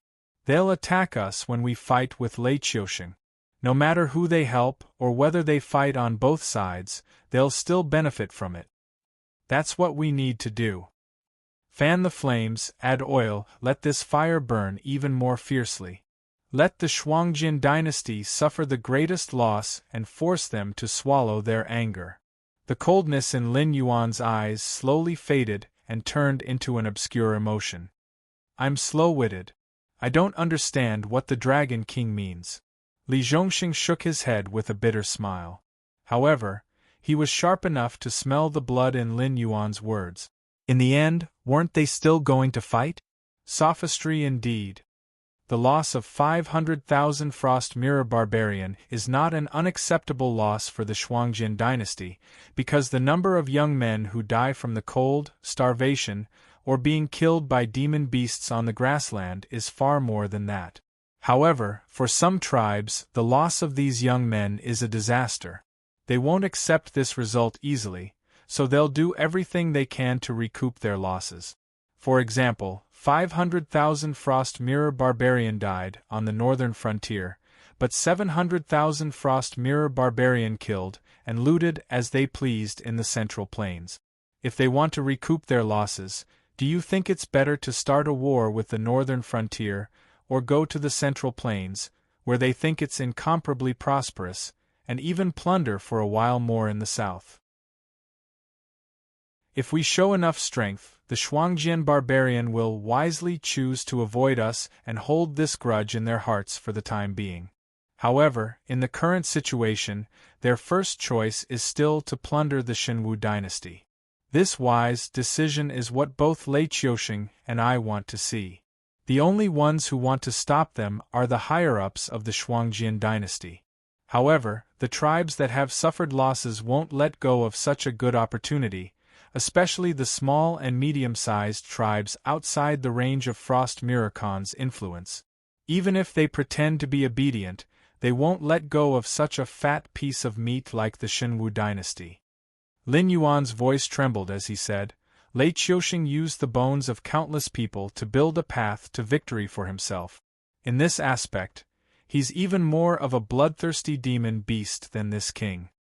But you also said that the Shuangjian dynasty already knows that this is a trap. Before Li Zhongxing could finish his words, his face turned pale and he swallowed dryly. He suddenly realized that Lin Yuan, this demon beast, knew more about the situation of the various factions than he, a professionally trained officer, did.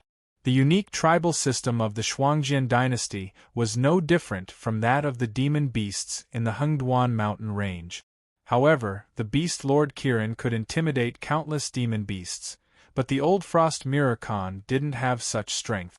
Although he was revered as the king of the grassland, the small and medium-sized tribes outside the range of the Blood Liao tribe's influence had never obeyed Frost Mirror Khan's orders.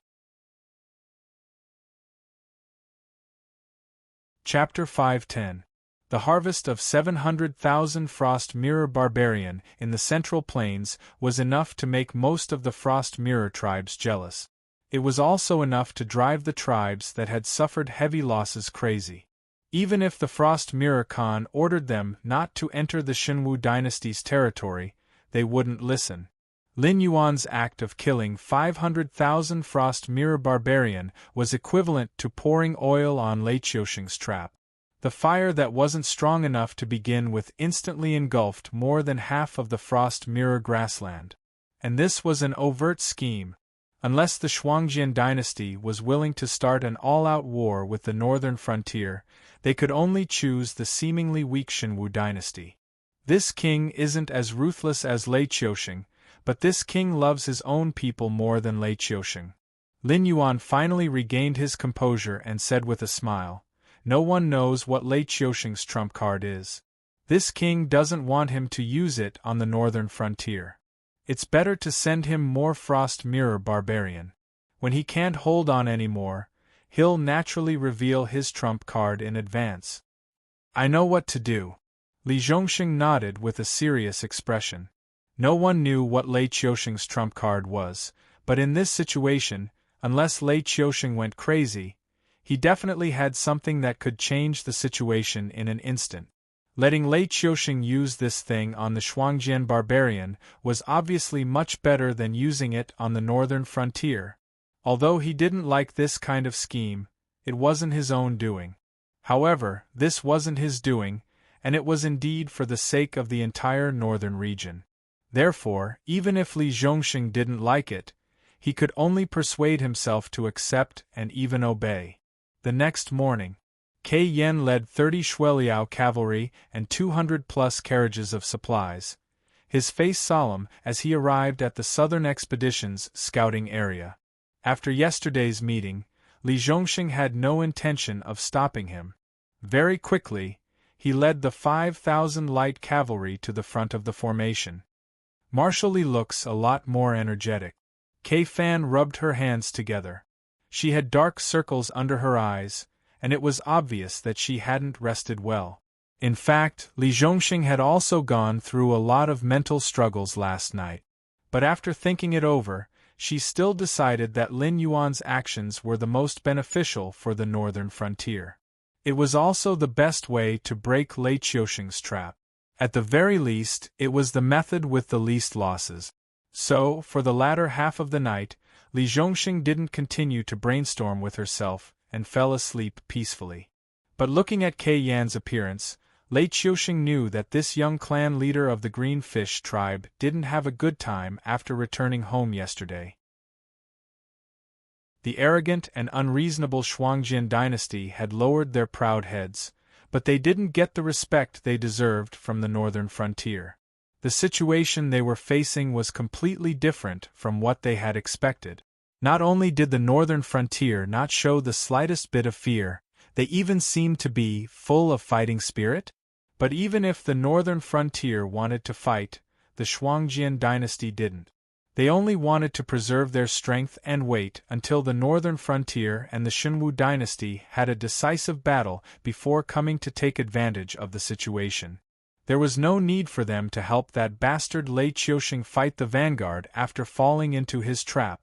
At least, that was what the generals of the Shuangjian dynasty convinced themselves. But according to Kei Yan's report, the northern frontier didn't plan to release the captives immediately. They wanted to send the message back and wait for the reply from the northern frontier prince's mansion before deciding on their next move. Before that, they couldn't even send their supply wagons past the southern expedition's position. They could only send some cavalry to accompany the southern expedition to transport the wagons. In the words of those scholars, the behavior of the northern frontier was no different from being shameless when they were given face. But they couldn't do anything because, just as Lin Yuan had predicted, the Shuangjian dynasty didn't plan to fight this battle. So, they could only vent their anger on Kei Yan, the envoy. As a result, Kei Yan looked like he was going to collapse at any moment. Li Zhongxing glanced at Kei Yan and said with a smile that didn't reach his eyes, "I didn't expect young clan leader to be so knowledgeable about the situation of our brothers trapped in the northern frontier." 500,000 Frost Mirror barbarian soldiers wasn't a small number. These 200 wagons of supplies were only enough to fill the gaps between their teeth. Although the defense line of the northern frontier wasn't that tight, the intelligence network formed by the Association of the Demon Emperor's members and the embroidered uniform guards wasn't something that the Shuangjian dynasty could infiltrate. So, the Shuangjian barbarian soldiers who were still defending the plains definitely hadn't made contact with the main forces. So, Kei Yan's 200 wagons of supplies were just a pretense. At the same time, it was also to express his distrust of the northern frontier. Kei Yan smiled helplessly and wiped the sweat on his forehead. He said with an apologetic smile, "Marshal Li must be joking. Just by looking at your southern expedition, I know that the northern frontier's army isn't ordinary. We know our own strength. How could those good-for-nothings be a match for your northern frontier's army? Let alone 500,000, even if they had 200,000 left, they would be burning incense to thank the god." At this point, Keijua paused for a moment before continuing, "We're just going to take a look at the situation today. Although the supplies we brought are better than nothing, they should be able to last for half a day. Once we confirm the situation, we'll be able to make preparations." Li Zhongxing expressionlessly pulled on the reins and turned his horse around. He said coldly, "I'll say the ugly words first. Your cavalry had better behave themselves. If they do anything inappropriate, I have the right to kill them on the spot. Also, after confirming the situation, you can prepare for the next shipment, but all of your cavalry will have to come back with you. Do you understand this?" "Understand my ass?" Kei Yan's face suddenly darkened. He didn't expect Li Zhongxing's slap to come so quickly and so suddenly. They had prepared such a small amount of supplies in order to annoy Li Zhongxing and make his men make a few more trips. Of course, there was no lack of distrust in Li Zhongxing. They were worried that the southern expedition would seize too much of the supplies, which would be considered an act of aiding the enemy. But Li Zhongxing's attitude was also very clear. You don't trust me, and I don't trust you. You think I'll seize your supplies? I think you're using this method to increase your troops. But then again, both sides were just trying to annoy each other. They didn't really suspect each other of doing anything. After all, the supplies were only enough to fill the gaps between Li Zhongxing's teeth. Even if Li Zhongxing seized them, they would only be able to fill the gaps between their teeth. With the troops around him, they could eat all 200 carriages of supplies in 1 or 2 meals. Although the dozens of cavalry were all in the late stage of the airborne realm, such a small number of people was definitely not enough to increase the number of troops. What was the difference between increasing the number of troops in such a scale and sending them to their deaths? Chapter 5:11. Marshal, what should we do with the frost mirror cavalry that came with us? A light rider rode up to Li Zhongxing, a faint murderous intent flashing across his fair face. The fair-skinned young general was a graduate of Qiao Yu's batch. However, unlike Qiao Yu, who was known as Black Bear, due to his simple and honest nature, Qiao Yu was known as the Black Bear, which made him the type of general who would charge and break through enemy lines. On the other hand, the fair-skinned young general, Zhang Xiuzhu, was more of a scholarly general. His training was decent as well, having reached the pinnacle of the airborne realm before the age of 30. He was only one step away from reaching the celestial star realm. Li Zhongxing was also one of the military mentors of the Northern Frontier Academy. Qiao Yu and Zhang Xiuzhu were both students that he thought highly of.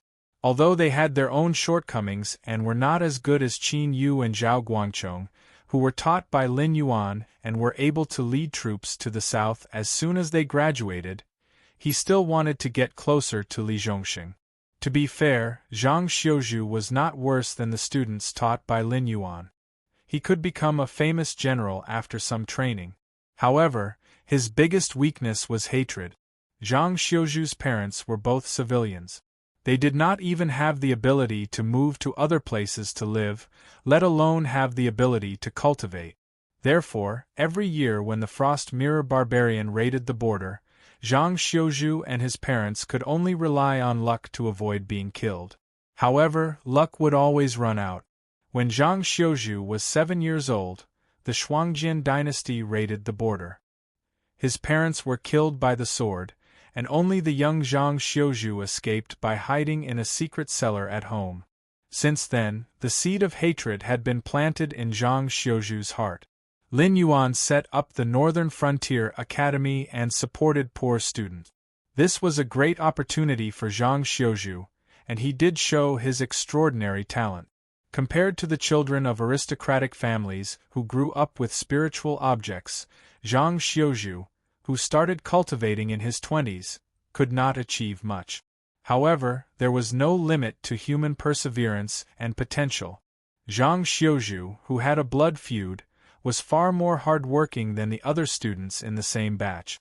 His cultivation, the art of war, and even strategy were all excellent in almost every subject. However, when everyone thought that Zhang Xiuzhu could win Lin Yuan's favor and become the most dazzling star of the northern frontier in the future, this guy rejected Lin Yuan's olive branch without hesitation and went straight to the main camp of the southern expedition. From Zhang Xiuzhu's point of view, it was impossible for the southern expedition army to continue south in a short period of time. However, the cleanup work in the north still had to continue. Apart from those clans that were still stubbornly resisting, the Frost Mirror Barbarian cavalry that pillaged the border would be the Southern Expedition Army's main opponent for a very long time. And Zhang Xiuzhu was indeed capable. After a series of tests, Li Zhongxing believed that this guy, who was not much younger than him, would become the most dazzling star of the northern frontier in the future, even if he rejected the recruitment of the so-called Star General class. Therefore, even though he knew that Zhang Xiuzhu was currently on the southern expedition, He would divide the southern expedition in the future and take part of the people to form a new army to wrestle with the Shuangjian barbarian.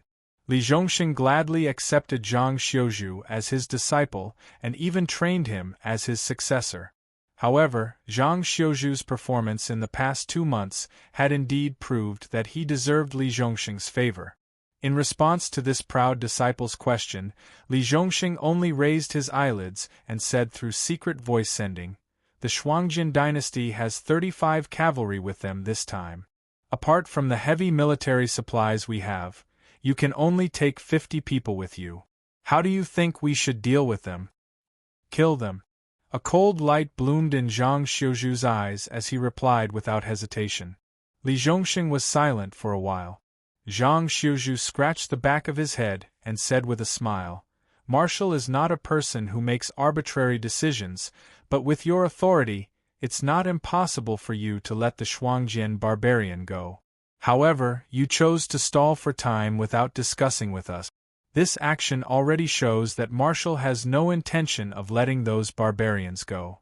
Moreover, you're not the only one who has an opinion on this matter."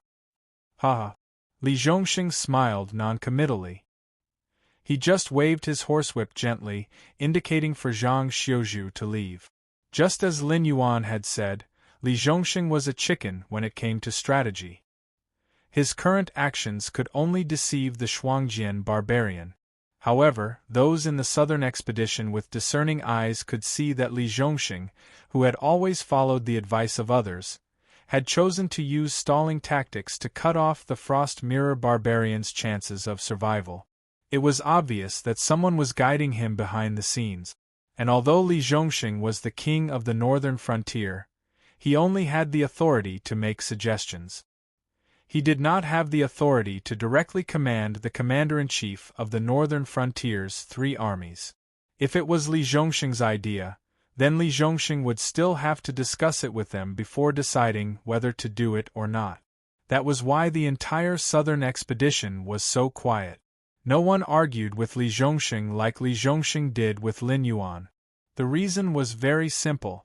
Most of them were already scared out of their wits by Lin Yuan. Lin Yuan had never tasted defeat since his debut. Therefore, they could not see the depth of Lin Yuan's decision. Even if they could see it clearly, no one would overestimate themselves and ask Lin Yuan to correct it. When Zhang Xiuzhu gradually rode away, Li Zhongxing once again said through secret sound transmission, "Just say that it was my idea. Go to that place and pick a group of ruthless people to go with you. First, lead them around in circles. After you have shed all pretense of cordiality, you must do it cleanly. Don't leave any hidden dangers." Speaking up to here, Li Zhongxing paused and smiled. Besides that, Wei River City has been breached, and there are still over 100,000 reserve troops of the Divine Forest Army gathered near Tsangtao City. We can't clear them out for the time being, but we have to let these Frost Mirror barbarians vent their anger, right? This general will not disappoint the Grand Marshal. Zhang Xiuzhu pulled on the reins and turned his head to look at Li Zhongxing. His white face squeezed out a bright smile. As for how to use these 200 carriages of supplies to provoke the conflict between the Frost Mirror barbarian and the Shun Lin Jun reserves, he had already outlined a rough plan in his mind. At the same time, he also guessed what Black Jiao, who gave him today's position and opportunity, was planning. Keiting stared blankly at the 2 people's lips moving. He subconsciously felt his heart sink. But when he listened carefully, he could not understand what they were talking about. Although they were speaking the common language of Tianwu continent, the words they spat out were all numbers. For someone like him who did not know the code of the northern frontier, it was no different from listening to a heavenly book, but his keen sense of danger still made him feel that the southern expedition was secretly planning something. Chapter 512. Young clan leader, why are you in a daze? Li Zhongxing urged his horse to the side of the hesitant Keiting and lightly poked him with the end of his whip. Only then did Keiting wake up from his deep thoughts.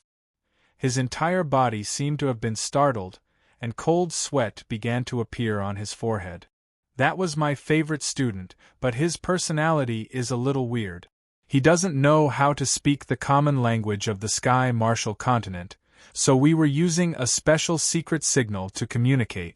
I told him to go back and pick 50 capable brothers to escort you on this trip. Is there any problem on your side? Keiting finally calmed down. When he looked at Li Zhongxing again, he discovered that he was smiling warmly.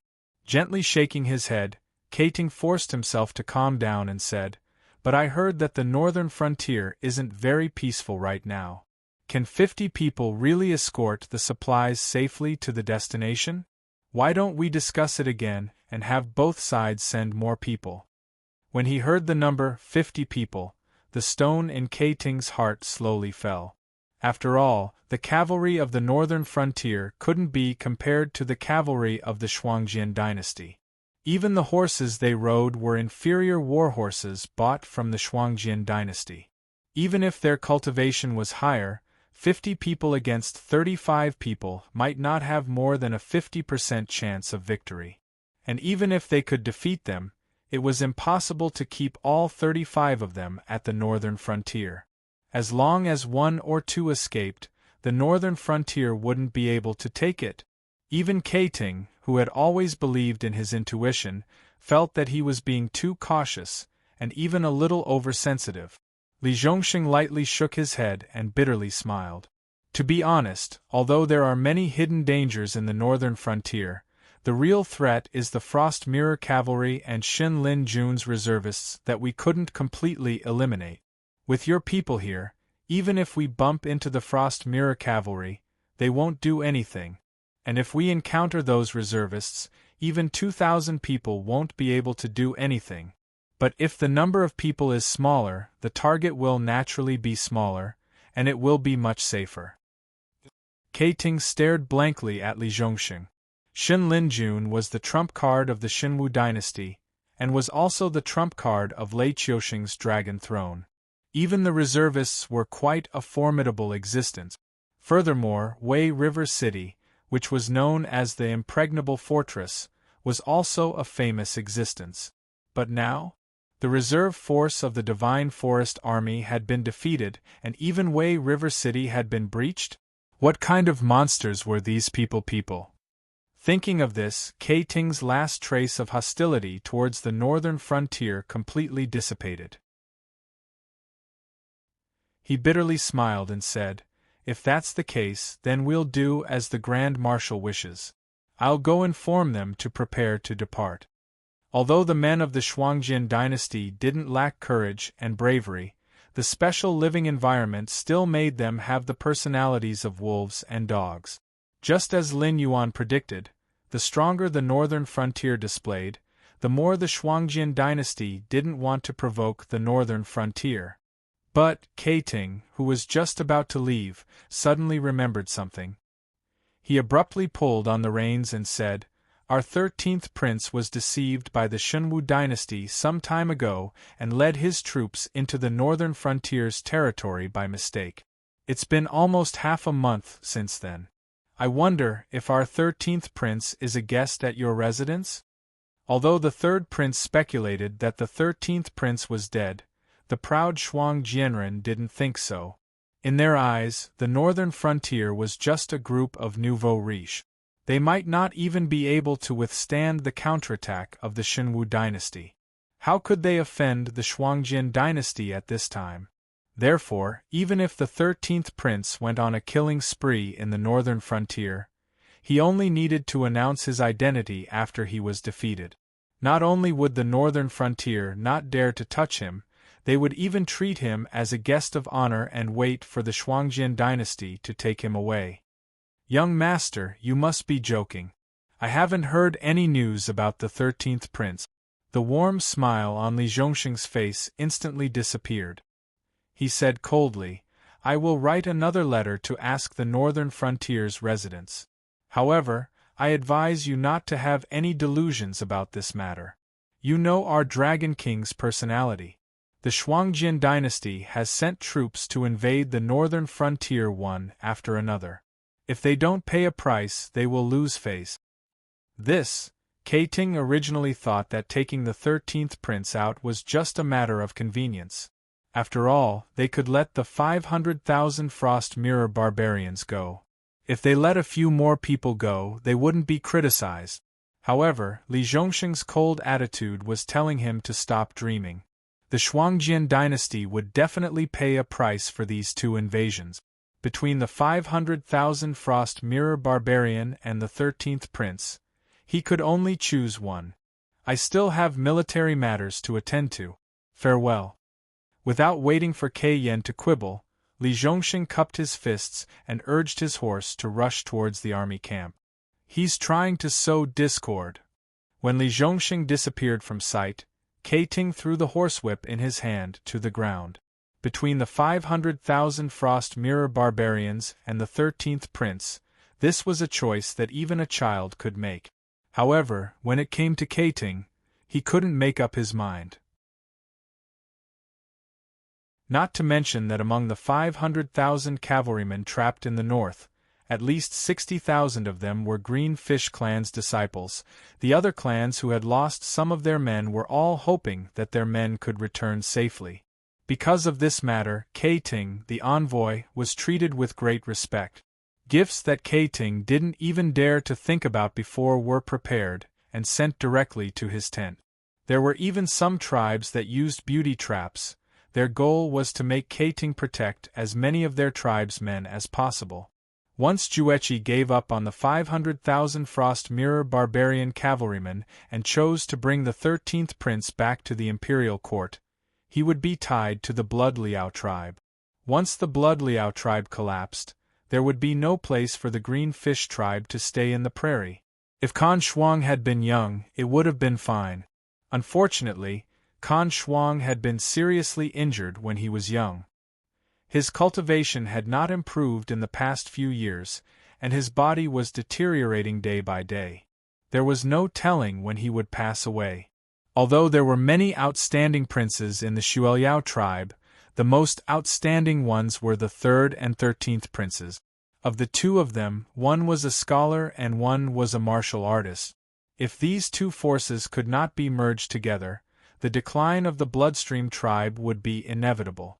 But from what he knew, the relationship between the 3rd prince and the 13th prince could be said to be irreconcilable. However, if Keiting chose the 500,000 Frost Mirror barbarian and gave up on the 13th prince, then what awaited him would be the fury of the Bloodspan tribe. Those tribes wouldn't care about his friendship. In the eyes of the prairie people, they had already prepared a generous gift for Keiting. Keiting bringing back their tribe's young men safely was his duty. Only a fool would fall out with the Bloodstream tribe in order to protect Keiting. Chapter 513. Shenwu Dynasty, Imperial Capital. Lei Qiusheng paced back and forth in Yangxin Palace with his hands behind his back. He glanced around the empty palace with a gloomy face. The entire Yangxin Palace was filled with a gloomy atmosphere. Anyone who got close to the palace would find it hard to breathe. Lei Qiusheng's plan had only begun to work now.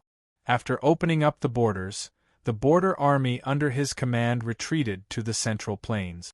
Although they might not be able to confront the Frost Mirror cavalry head-on, they could still defend the Imperial City and the nearby cities. Before the war began, Lei Qiusheng had already ensured his own safety. However, the northern frontier did not have such a good condition. The northern battlefront army was still in the north. Most of the soldiers in the southern battlefront army were new recruits. Even the old soldiers were just average. They were much weaker than the elite soldiers in the border army. The only force that could give him pressure was the Fallen Star army that Yan Xingqi had trained. But the number of soldiers was too small. In a large-scale battle where more than 1 million soldiers were involved, what could 5,000 soldiers do to him? Lei Qiusheng could never imagine that any army in the northern frontier could fight the Shuangjian barbarians' main force head-on. Therefore, when he knew that the Shuangjian dynasty was approaching Donglin City, Lei Qiusheng was so excited. He wanted the Shuangjin dynasty to charge in and destroy the entire northern frontier. Then, he could clean up the mess. However, the Shuangjin barbarians stopped. Their main forces didn't act like before, recklessly charging into the northern territories to burn, kill, and plunder. Instead, after encountering the southern expedition army that Lei Qiusheng deemed to be unable to withstand a single blow, they suddenly stopped advancing. Both sides even began to communicate. If the Shuangjin dynasty reached a peace agreement with the northern frontier, it would be a terrible nightmare for him. After all, his trump card was still in the preparation stage. If the northern frontier lost the Shuangjin dynasty's restraint, not only would they be able to quickly annex the entire northern territory, they could even deploy a series of battle plans along the river, waiting for his army to smash their heads and bleed. That's right, his head was broken and bleeding. Although he felt that the army at the northern frontier was mediocre, they were from the Shunwu dynasty and not the Qinjiang dynasty, which had the best navy in the world. Letting his meticulously trained divine martial heavy steps cross the Wei River to fight was equivalent to throwing iron cans into the Wei River. Who can tell me what the situation is in the north? Without Zhang Xiu, is your embroidered guard all trash? Lei Qiusheng's gaze swept across the shadows of the Hall of Mental Cultivation as he roared angrily. If I had known that the embroidered uniform guard was only at this level, I would have let the Servants' Administration take over the Northern Intelligence Network. Do not challenge this monarch's patience. You must send me the latest intelligence on the North within 4 hours. Furthermore, all of this monarch's orders must be completed with the highest priority. Yes. Understood. As you command. Several feeble voices rang out from the shadows. The embroidered uniform guard's intelligence network in the north had not been disbanded, but due to Lei Qiusheng's suspicious nature, the original officers had all been purged and replaced, regardless of whether they were loyal to him or not. There was no lack of spies that he had personally placed by Zhang Xiu's side. Changing generals at the last minute was a huge taboo in the army. Coupled with Lei Qiusheng's bloody purges, the entire embroidered uniform guard felt insecure. They couldn't even guarantee their own safety, so who would focus on gathering intelligence and establishing a spy network for him? Moreover, in this kind of intelligence network, there were often hundreds or thousands of spies lying dormant in a single command. Only by extending this network could a complete and mature intelligence network be formed. Zhang Xiu had transferred away a group of loyal higher-ups of the embroidered uniform guard, and Lei Qiusheng had purged them himself. Currently, it was unknown how many spies were in contact with the embroidered uniform guard but didn't have official identities. After all, their command lines were already gone. Who could verify their identities? Under such circumstances, the current situation of the embroidered uniform guard wasn't as simple as just rotting away. It was even on the verge of collapse. Lei Qiusheng still had delusions that the embroidered uniform guard could maintain the powerful operational capabilities that it had when Zhang Xiu was still in power. This was no different from a fool's dream. Of course, this kind of intelligence network was different from the military system. At the very least, the bloody purge of the higher-ups had shocked most people. There wouldn't be an army mutiny. As long as there was enough time, the embroidered uniform guard's original structure could definitely be restored. However, if he wanted to restore the all-pervasive scouting ability of the North, he would have to ask the Shifter Emperor Council and the embroidered uniform guard if they were willing to do so. Since you knew it would be so troublesome, why didn't you kill it back then? When I dealt with Zhang Xiu, I had the opportunity to kill it. It was just a matter of convenience. A black shadow flashed, and the shadow that was supposed to be overseeing the south slowly appeared behind Lei Qiusheng. Lei Qiusheng shook his head lightly and said bitterly, "The Black Jiao is indeed a difficult opponent, but it cannot die. At the very least, it cannot die now, and it cannot die at our hands." The shadow raised its eyebrows imperceptibly, as if it was curious about this statement. With the Black Jiao as the representative of the northern frontier, the Black Jiao has already set its sights on those top powers. Because of the previous incident, the Black Jiao has shown the ambition and ability to replace me. Those top powers are definitely begging for it.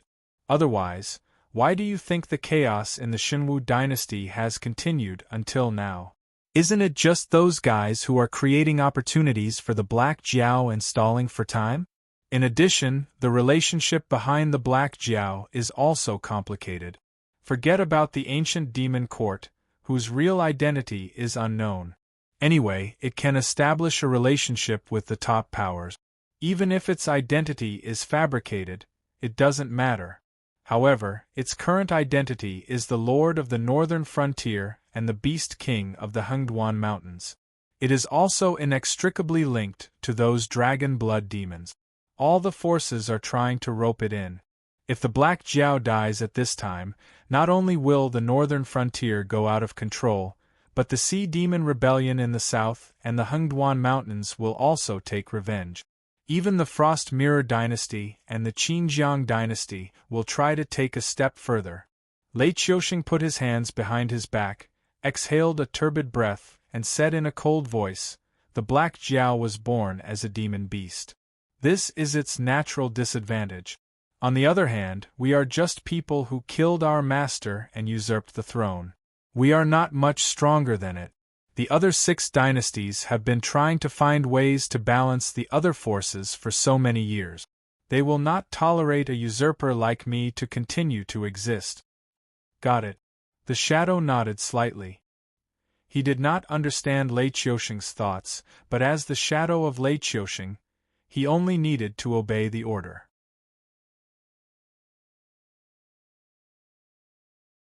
Chapter 514. Forget it. Let's not talk about this. A cold glint flashed across Lei Qiusheng's eyes as he said, "Although the cultists' invasion into the south this time is unexpected, if we use it well, it will be of help. At least the blame won't be directly placed on us. That plan can be started.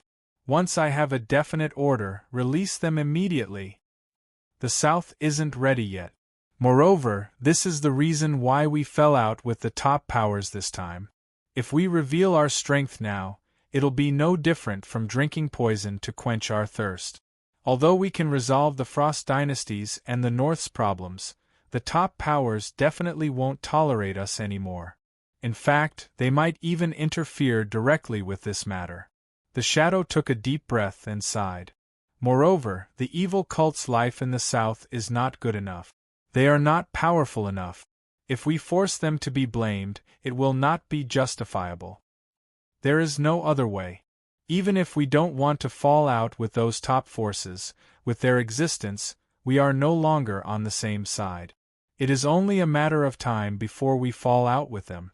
Therefore, we don't need to hide anything from them. We just need to explain it to those who have not been in contact with this circle. It is not that I am greedy for power, but after all, the follow-up plan needs a lot of manpower and material resources to be implemented. The Xinwu dynasty can't be given up now. At least, we can't give up before we reach the first stage of the plan. Lei Qiusheng shook his head gently and sighed. The Shuangjian barbarian now thinks that we are weak and can be bullied. Our previous plan not only failed to suppress the northern frontier, but also shot ourselves in the foot. Should we ask the border army to take action? The shadow looked serious. If there are too many Frost Mirror Barbarian coming in this time, it will not be good for our recovery. We don't have to go all out. Ask the border army to expand the protection area. We have to protect at least half of the territory in the Central Plains. At the same time, open up a path for Frost Mirror's cavalry to go south. Although those guys are on our side, they are also hungry wolves. Without a large number of blood sacrifices to make them happy, even I can't tell what will happen." Lei Qiusheng's lips curled up slightly as he sneered. "Not long after, the Xinwu dynasty will return to my rule. I can even swallow up half of the Shuangjian dynasty. After recuperating for a few years, I will turn around and swallow up the Xinjiang Empire. When that time comes, I will monopolize half of the world. Who can stop me? Yes.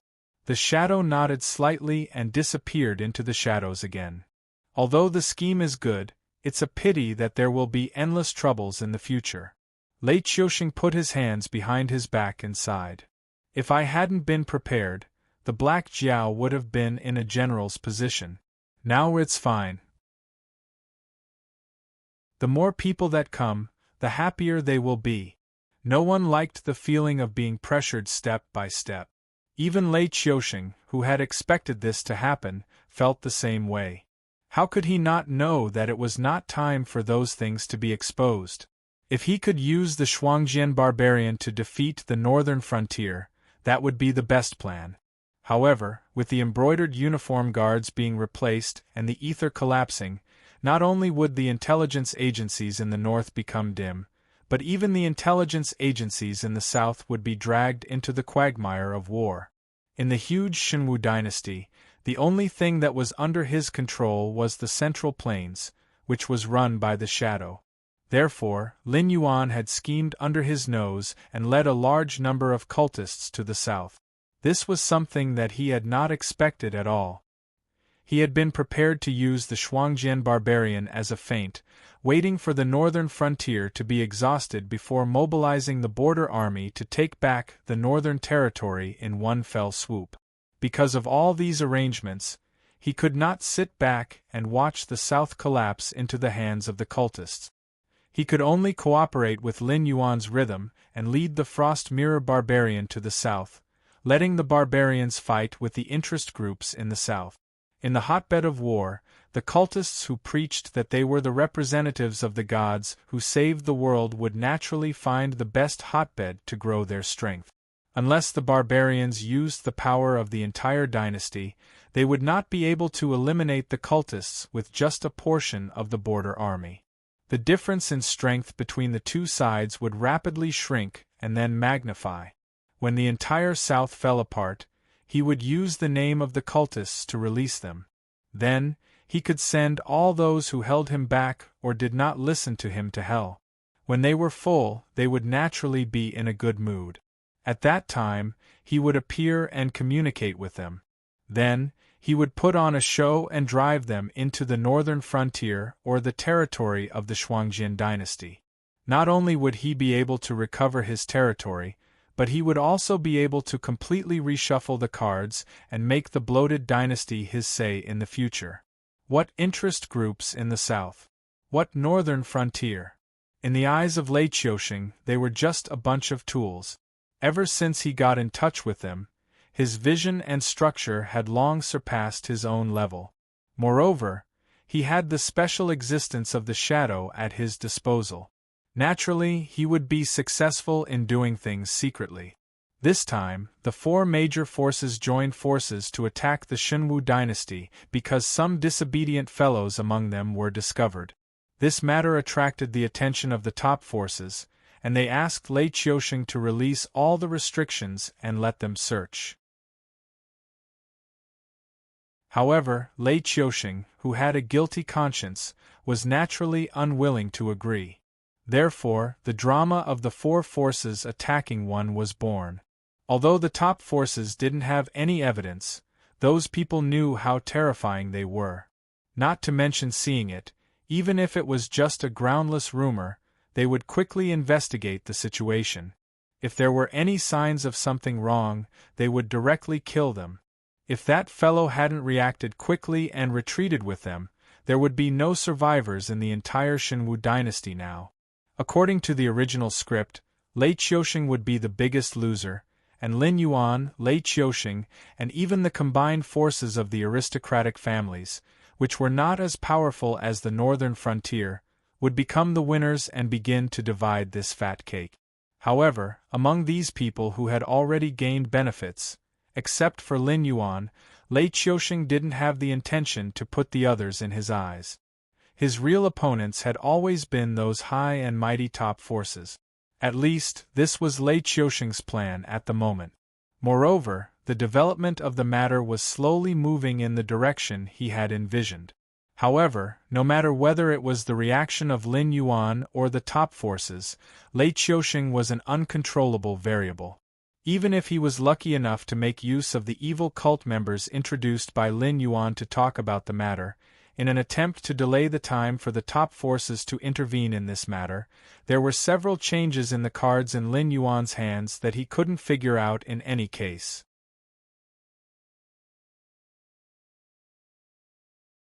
Chapter 5:15. On the northern plains, the Shuangjin dynasty's supply wagons had already set out for quite some distance.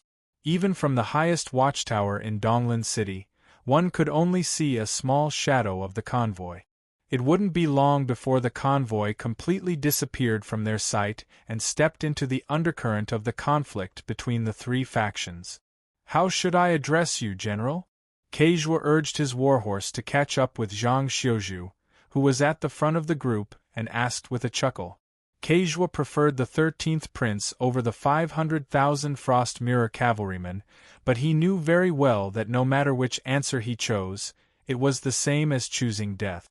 The only difference was that one would be executed immediately, while the other would be a delayed death. The only way he could find to survive was to find a way to stay on the northern frontier after this matter was over. If things didn't work out, then he would choose the 500,000 Frost Mirror cavalrymen and hide in the northern territories for a period of time. He would return to the plains after the Bloodsill tribe had declined. Even if he lost everything he had now, it was still better than losing his life. At this moment, Kei Ting finally understood why the third prince had given him such a lucrative task, and why the people of the large tribes had mocked him. He hadn't thought much of it when he had received the generous gifts, but now it seemed that these fellows had clearly regarded him as a dead man. If he wanted to survive, he had to curry favor with the northern frontier by hook or by crook in exchange for a period of protection from the northern frontier or a permanent residence on the northern frontier. Because of her nervousness, she urgently needed someone to talk to. Secondly, Keijua's abilities lay in his cultivation and horseback. If he wanted to make a living after joining the northern frontier, he would have to walk the path of the army. Although Zhang Xiuzhu wasn't conspicuous yet, someone who could gain the favor of Li Zhongxing would definitely have great achievements in the future. That was why he chattered so much in order to make himself known. It could be said that he had put a lot of thought into it. Zhang Xiuzhu glanced at Keizhua and rolled his eyes. He didn't say anything. He didn't have a good impression of the Shuangjian barbarian to begin with. It was already good enough that he didn't draw his sword. Furthermore, Li Zhongxing had set him up as a reclusive person who didn't know how to speak the common language of the Tianwu continent. Under such circumstances, unless he had no other choice, he naturally wouldn't speak. Although these Shuangjian barbarian were already food in his mouth, he wouldn't disregard the big picture for a little personal grudge before he was completely confident. Moreover, it was obvious that Li Zhongxing had reminded him of an opportunity that could bring even greater losses to the barbarians. Why wouldn't Zhang Xiuzhu do it? However, these Shuangjian barbarian couldn't all die in the ambush. At least 2 or 3 Frost Mirror barbarian had to be released before they could return to pass on the news that Li Zhongxing wanted the Shuangjian dynasty to know. The supply convoy had been ambushed by Shen Lin Jun's reserve forces, and the convoy was almost completely wiped out. When the time came, Li Zhongxing would take the opportunity to remove the checkpoint and find a way to lead these Shuangjian barbarian to meet the real Shen Lin Jun's reserve forces. Including the 500,000 Frost Mirror barbarian, whose fate was already sealed, Zhang Xiuzhu had to use his great willpower to suppress himself so that he wouldn't laugh out loud. This time, the 49 knights following Zhang Xiuzhu weren't professional soldiers from the northern frontier. Some of them were hired wanderers, and some were cultivators that the Shifter Emperors Association had recruited from the Mercenary Union and the Demon Subduing Masters Association. However, most of them were trained by Luo Su of the Embroidered Uniform Guard. In terms of cultivation, These 49 knights were not inferior to the carefully selected Frost Mirror cavalry generals. Moreover, their past experiences had given them a few more abilities than the Frost Mirror cavalry generals, who rarely moved around in the mountains. In terms of stealth, concealment, and tracking, even if the Frost Mirror cavalry generals had 10 times the number of them, they still wouldn't be able to compete with them in a battlefield that they were familiar with. Therefore, once the situation became chaotic, even if they ran into Shen Lin Jun's reserve forces, about 80% of them could survive. If they were lucky, they might even be able to escape from the ambush site with a few survivors. However, Zhang Xiuzhu still needed time to come up with a general plan of action. Although some of the Frost Mirror cavalry generals had to return alive, who would live and who would die was still a matter of consideration. For example, Juechen, who was the messenger, would definitely take up one of the spots. The guy who was wearing an ordinary general's armor but was surrounded by several Frost Mirror cavalry generals probably had a powerful background as well. As for the rest of the spots, Zhang Xiuzhu would have to consider carefully.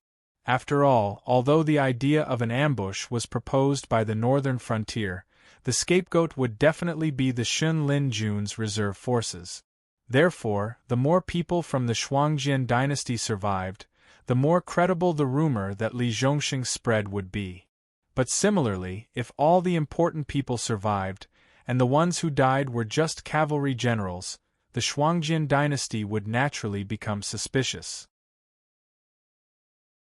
They might even take this opportunity to launch a war directly to see the truth of the northern frontier. Therefore, Zhang Xiuzhu needed time and space to observe the situation and determine the status of the Frost Mirror cavalry generals so that he could decide who would survive. According to the plan, the ambushers should be Zhang Xiuzhu's own people who had seized equipment from Wei River City. However, for the sake of realism, once the two sides engaged in close combat, even their own people would not hold back. If they were unlucky or not strong enough, they would die in vain. War had always been this cruel. Moreover, no one knew when the ambush would begin. Therefore, Zhang Xiuzhu's team leader had to arrange everything properly before the ambush happened. For example, he had to arrange at least 3 or 4 people around the valuable Frost Mirror barbarian. Once the battle started and the situation was not good, they would immediately cover the enemy's retreat. After all, they were all on the same side. Once the battlefield was divided, the brothers would not die even if they were captured. In order to ensure the implementation of the plan, Zhang Xiuzhu had even prepared a plan to completely wipe out. Fortunately, the people he brought with him were all elite. They did not have any combat strength or reaction time problems.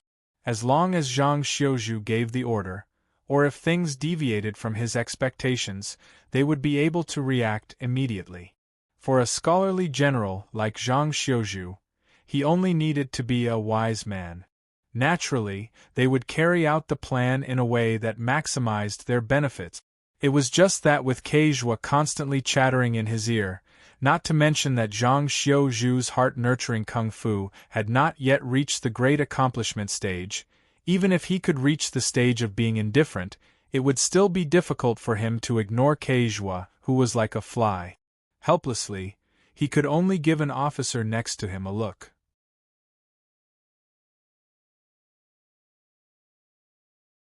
Chapter 5:16. The latter immediately understood and welcomed him with a smile. "Young clan leader, please don't make things difficult for our team leader. He's still familiar with this area and we still need him to lead the way. If he gets distracted and takes the wrong path into the deep mountains and forests, we'll all become food for the demonic beasts. Besides, our leader doesn't speak the common language. We're the only ones who can communicate with him. If you have anything to say, why don't you tell me? I'll pass it on to both sides later." The officer quickly pulled Ting away from Zhang Xiuzhu with a warm smile on his face.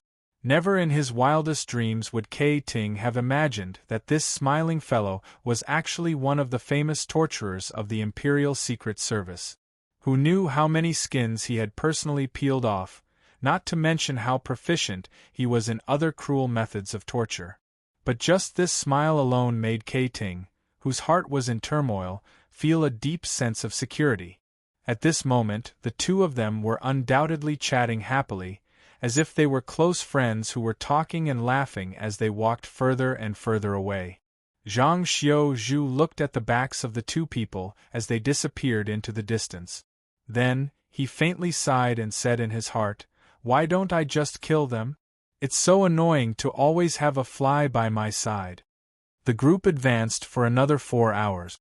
They were less than half an hour away from the Frost Mirror Cavalry's encampment. However, Zhang Xiaozhu, who was at the front of the group, suddenly raised his right hand. In that instant, whether it was the cavalry or the supply troops, they all stopped in their tracks and carefully drew their weapons.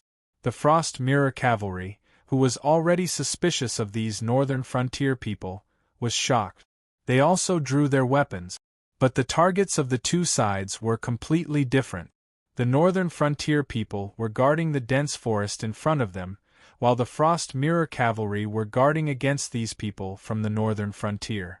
After a few breaths, the Frost Mirror Cavalry realized that the people from the northern frontier people weren't targeting them. But even though they were embarrassed, they didn't put down their weapons. They were still on high alert, as if they were worried that the people from the northern frontier people were putting on a show. They were waiting for them to lower their guard before attacking. "General, may I ask what's going on?" Kai-ting whispered to a few of his trusted generals. Then, he rode to the front of the formation to ask about the situation. "There are no beasts in the forest. Even a startled bird wouldn't fall. What do you think is going on?" Zhang Xiaozhu glanced at Kai-ting and said something in code, which the genial officer passed on to Kai-ting. According to the original plan, there would be an ambush on the way. But the location of the ambush surprised Zhang Xiaozhu. This place was only a few minutes away from the Shuangjian dynasty's military camp. As long as they passed through this dense forest, they would enter the open plains. Then, they would arrive at the place where the Frost Mirror Cavalry was gathered. If the commander of the Divine Forest Guard wasn't an idiot, he wouldn't have set up an ambush in such a place.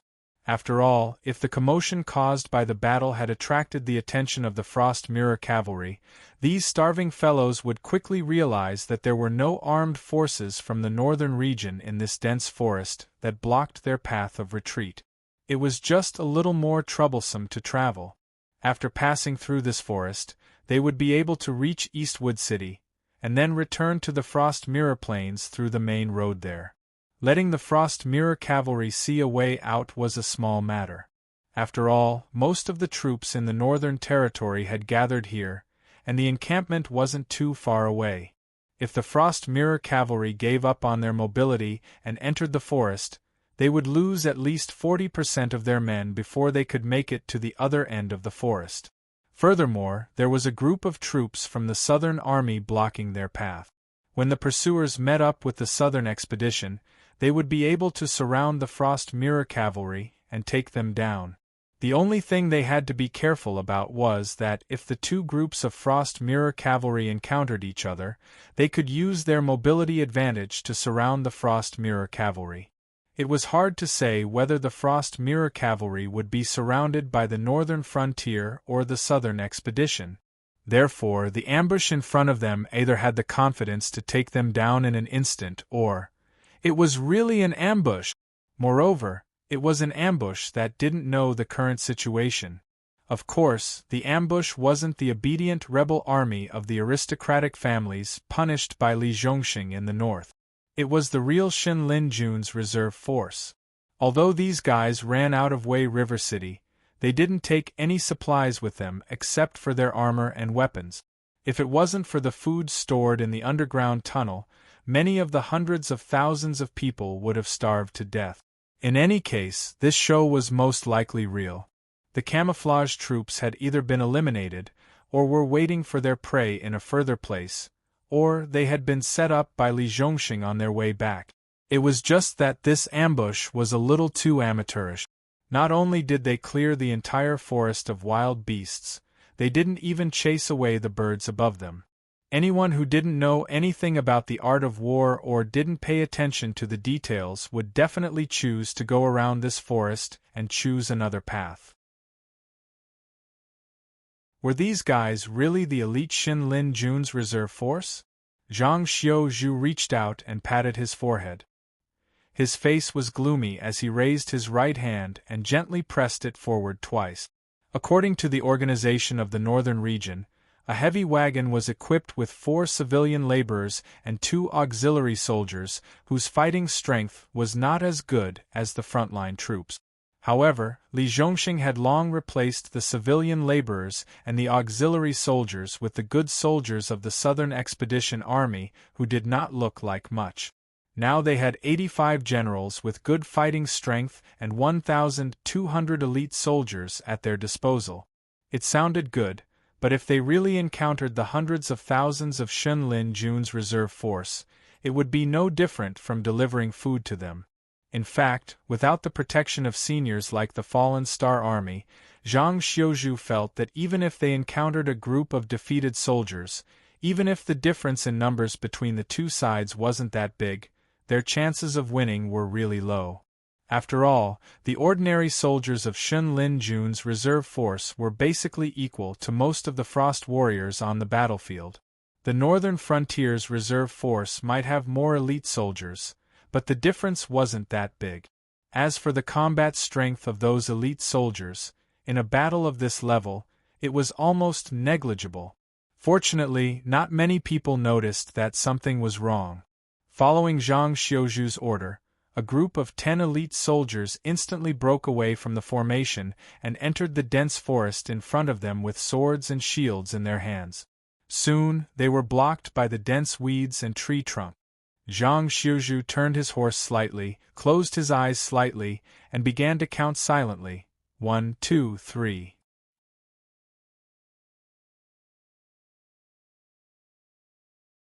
Chapter 5:17. 15 breaths. Zhang Xiuzhu's eyes suddenly widened. He raised his right hand and made a fist. The elite soldiers who received the order immediately overturned the supply wagons beside them. They used these not-so-sturdy wooden wagons to build a temporary and simple fortification. Then, they raised their swords and shields and hid behind the supply wagons. Zhang Xiuzhu and his brothers also dismounted and retreated to the back of the fortifications. Clearly, the Mount Frost generals weren't too happy about this. After all, they spent most of their time on horseback. If they dismounted and fought these northern frontier soldiers on foot, they wouldn't even be able to last one round. They wouldn't even have the chance to escape. On the other hand, Keiting, who had been whispering into Zhang Xiuzhu's ear, jumped down from her horse and hid behind the fortifications. Many Mount Frost generals rolled their eyes at her. Whoosh, whoosh, whoosh. Before the Judgment Frost cavalry could reprimand them, the sharp sound of something tearing through the air rang out. Before the 34 Frost Mirror Riders could react, 11 of them were shot down by the volley of arrows. The rest of them also had a few arrows stuck in their bodies. Although the arrows weren't fatal for a short period of time, they still affected their mobility. This volley of arrows had basically crippled half of the Frost Mirror Riders' combat strength. As for Zhang Xiuzhu and his party, who had long anticipated this, they were practically unscathed. Most of the arrows were nailed to the supply wagons, while a small number of arrows were blocked by the shields. Of course, there were a few unlucky fellows who were still hit by the arrows. Those who were slightly luckier were shot in the arms and calves, which affected their combat strength but wasn't fatal. Those who were unlucky had their heads cleanly shot by an arrow. This time, Zhang Xiuzhu and the others didn't need to waste any more words. The remaining Frost Mirror cavalry immediately dismounted from their horses, which they viewed as their lover, and scrambled into the fortifications of the supply wagons. They began to wail like ghosts and howl like wolves. The Mirror Frost dynasty only had 2 battle styles. The first was to use cavalry and archers to harass the enemy while slowly trailing behind them. The second was to directly charge forward with the army. They didn't care about losses and only wanted to engage in close combat with the enemy. Of course, aside from the boorish ones, the Mirrorfrost generals who could make the latter battle strategy were basically all confident that they would win. Who are these guys? Kating was trembling all over. His teeth chattered as he spoke. It was so loud that one would worry that he would bite his tongue. Zhang Xiuzhu's lips curled up. A bitter smile appeared on his face. He ordered in code, "Repair the fortification. Move the extra supply wagons to the front. We will wait for 1 or 2 more rounds of attack to see how strong the enemy is." To put it bluntly, there was no first place in literature and no second place in martial arts. Everyone knew that during the time of the Wanjian dynasty, Lei Qiusheng, Yan Xingqi, and their personal guards were all elites in the world and were equally matched. In Lei Qiusheng's dynasty, after a few decades of development, the Divine Forest Army had become the #1 army in the Xunwu dynasty with the title of the world's #1 step, becoming a legend among legends. However, everyone in the northern frontier felt that Lei Qiusheng's era was about to end. A new era that belonged to Lin Yuan was about to begin. Shen Lin Jun, the world's #1 heavy infantry, should have retired from the stage. Who would become the first army in the northern frontier? This was the long-cherished wish of almost every soldier in the northern frontier. They had the northern frontier to defend, the southern frontier to attack, and the experienced and ruthless Starfall. There were also the graduates of the Star General class that Lin Yuan personally led. It was said that they had formed a secret special unit that had yet to be officially revealed. The scale of the southern expedition was too large. Sooner or later, different units would be assigned to different territories. Zhang Xiuzhu wanted to work hard with Donglin City as his goal. Although his real opponent was the Shuangjian dynasty, this didn't stop Zhang Xiuzhu from having the idea of personally training his own troops as the northern frontier's #1 army. Most of the people in front of him now were Shen Lin Jun's reserves. If he didn't even have the guts to challenge the reserves, how could Zhang Xiuzhu still have the face to compete for the title of the northern frontier's #1 army? Even if his troops did become the strongest army in the northern frontier in the future, his concession to Shen Lin Jun's reserves today would fiercely nail him to the pillar of shame. Even if he obtained that title, he wouldn't dare to openly show it. Although most of the people present were not Zhang Xiuzhu's subordinates, they were at the top of the southern expedition's food chain. Naturally, they wouldn't have the idea of directly retreating after hearing the other party's name. Now that Zhang Xiuzhu wanted to stay and fight with the other party, for them, it was something they couldn't ask for more. The other party shouldn't have a lot of people. They are just a defeated army. Zhang Xiuzhu slightly raised his eyebrows and sneered. Although the ambush technique is lame, if it weren't for our quick reaction, they could have leisurely come up and killed us one by one. This level of attack isn't something that can be done by just anyone, so their identity is correct.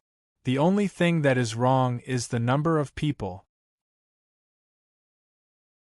You mean, Officer Gung quickly took over the conversation, squinted his eyes and said, the other party deliberately covered up their marching tracks and scattered in the territory of the northern frontier. They just want us to focus on their original marching route. But in fact, the people who are still marching along their original marching route are almost all abandoned pawns? Zhang Xiuzhu nodded slightly and continued, also, if they have enough people, they should have come up to fight us at close range after seeing that we have finished building the fortifications and exposed their existence with the rain of arrows. But they haven't done anything yet. I think they are either the allies of the 500,000 Frost Mirror Cavalry, or they don't have enough people and don't have the confidence to fight us at close range. The rain of arrows just now came suddenly and uniformly.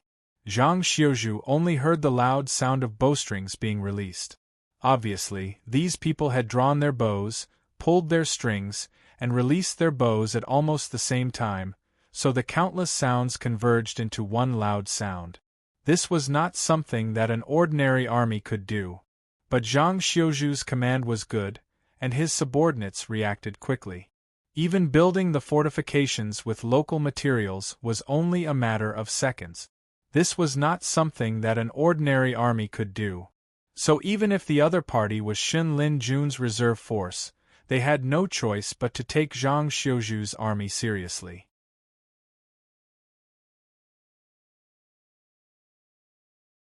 Chapter 518. Both sides have about the same number of people. We still don't know who will kill who. Gung Su was obviously not someone who was afraid of trouble. He immediately sneered, "How about we organize a counterattack? If they don't want to come out of the forest, we will rush in and play with them." Gung Su was a member of the Genie Guards. He was Yu Dingchen, the one who received the order from Li Zhong. After delivering Li Zhong's handwritten document to Li Zhongxing, Yu Dingchen didn't immediately return to the safe Shunning City. Instead, he chose to stay at the front line to help the southern expedition. Although the ones sent to occupy the source of Wei River were a few subdivisions of the southern expedition, it didn't mean that the main force didn't lack manpower. Based on the current tragic degree of one army against a country, Li Zhongxing's troops had to be at least 3 times more than before to have the capital to be strong. Zhang Xiuzhu gently shook his head and sighed. No matter what, the other side is the world's elite Xin Lin Jun. Even if they are in the reserve force, they are not much weaker than us. If we rush in and fight with them, it won't be called a war. Speaking of this, Zhang Xiuzhuan paused and smiled bitterly. It's called delivering food. Yu Dingchen, who was originally calmed down by Zhang Xiuzhu, suddenly changed his expression. Even the hot blood in his chest cooled down a lot. Whether he admitted it or not, Zhang Xiuzhu's judgment was correct. After all, since ancient times, soldiers fought soldiers, generals fought generals. No one would give up the identity of a purple-level general to kill a small group of soldiers. In this case, the elite soldiers of the northern frontier were obviously not inferior to anyone. But only Xin Lin Jun was outside of common sense. This army that was firmly controlled by Lei Qiusheng recruited new soldiers every year. They were not selecting soldiers at all. Instead, they were selecting people who had the qualifications to become generals and bringing them back to Wei River City for training. Therefore, it was not an exaggeration to say that Xin Lin Jun's reserve force was all generals. Not to mention their army, looking at the entire northern frontier, except for the 5,000 Star-Fallen army, there was probably only the secret army formed by the Star class that could win against Xin Lin Jun's reserve force. After all, Xin Lin Jun was selecting generals, but the Star class selection of recruits was almost like selecting monsters. Zhang Xiuzhu, a scholarly general, could be regarded as a confidant and successor by Li Zhongxing after meeting Li Zhongxing face to face. Naturally, he had the ability, and he was only qualified to be invited to the Star class for an interview. If he rejected it, then so be it. It was as if Lin Yuan had never cared about him. Although Li Zhongxing had the title of Southern Expedition General, in fact, he had only been brought out of Xin Lin Jun's reserve force for a little more than a year. However, this did not mean that Li Zhongxing was a newcomer to the battlefield. On the contrary, with Luo Su's teaching and the process of fighting against various aristocratic families in the north, Li Zhongxing's growth speed could be said to be leaps and bounds. He quickly implemented the knowledge that he had learned in Wei River City.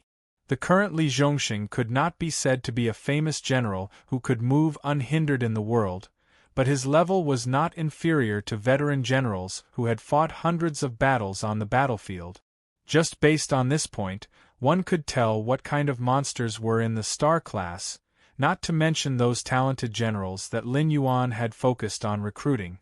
Any one of them, after training for a period of time and turning their theoretical knowledge into experience, could be an existence that could lead a large army by themselves. We can't beat them, but that doesn't mean that I can't deal with them. My soldiers! Zhang Xiuzhu leaned against the fortifications and roared in a low voice. The elite soldiers around instantly cast their gazes over. Zhang Xiuzhu smiled and nodded, saying, "What you faced just now was not the aristocratic family's rebel army, not the roaming bandits of the forest, but the divine martial heavy steps, Xin Lin Jun." Speaking up to this point, Zhang Xiuzhu paused, and said with a bit of ridicule, "Of course, it's the reserve force. As the saying goes, a person's name is like a tree's shadow." Xin Lin Jun's name was well known throughout the world. Even the people of the northern frontier had heard of this invincible army that gathered the leaders of the Shenwu dynasty. If they were told that the ambush was Xin Lin Jun, even if these elite soldiers had a strong sense of bravery in their hearts, they would not do something that would send them to their death. However, Zhang Xiuzhu pointed out that the other party was a reserve force, and even used a ridiculing tone to speak, which immediately drove away the nervousness in the hearts of many people. After the surrounding atmosphere calmed down a little, Zhang Xiuzhu continued, "Of course, Xin Lin Jun has been an army for decades, and the requirements for recruiting soldiers are basically the king of soldiers or the talented orphans of the battlefield. However, my southern expedition has been an official army for less than half a year. Asking you to go and risk your lives is a bit too much." The corner of Yu Dingchen's mouth twitched crazily. Listening to the continuous roaring laughter, he felt that his whole body was not good. Is there anyone who can boost morale like this? Just come up and tell your own soldiers that you can't beat them at all. Then why are you still here? Isn't it better to escape early? But it's not that we don't have a chance of winning. Zhang Xiuzhu's tone suddenly changed, and with a touch of the aura of a powerful army, he said in a deep voice, "We can't beat them, but you did a good job before." At this moment, Xin Lin Jun probably thinks that our group is one of the best in the northern frontier, and that we might be on par with them. Therefore, after they took advantage of us with the rain of arrows, they don't dare to come out and fight with us. Team leader, what do you mean by win? A burly man slowly stood up and asked doubtfully, "We can't beat them in a fight. Why don't we take advantage of the fact that they are suspicious of us to retreat and stay here to wait for them to react?" Obviously, this man was a typical person who was frightened by Xin Lin Jun's name. As soon as he heard that they were no match for Xin Lin Jun, he immediately wanted to retreat. If it weren't for the fact that military orders were absolute, this man would have already started to run away. Therefore, when Zhang Xiuzhu tried to boost morale, he took the initiative to stand up and try to persuade Zhang Xiuzhu to withdraw the troop. Use your stupid brain and think about it. Xin Lin Jun is hiding in the dense forest. They can see us, but we can't see them. Why didn't they take advantage of the long-range attack after they took advantage of us? Instead, why did they stay silent? Yu Dingchen angrily pointed at the burly man and sneered, "With this little ability, you still have the face to say that you are a graduate of the Northern Frontier Academy? I advise you to go back to the furnace as soon as possible. Don't disgrace the Northern Frontier soldiers." You're tuning in to the Phoenix Knights YouTube channel. Don't forget to subscribe and join us on this journey to catch the most captivating stories.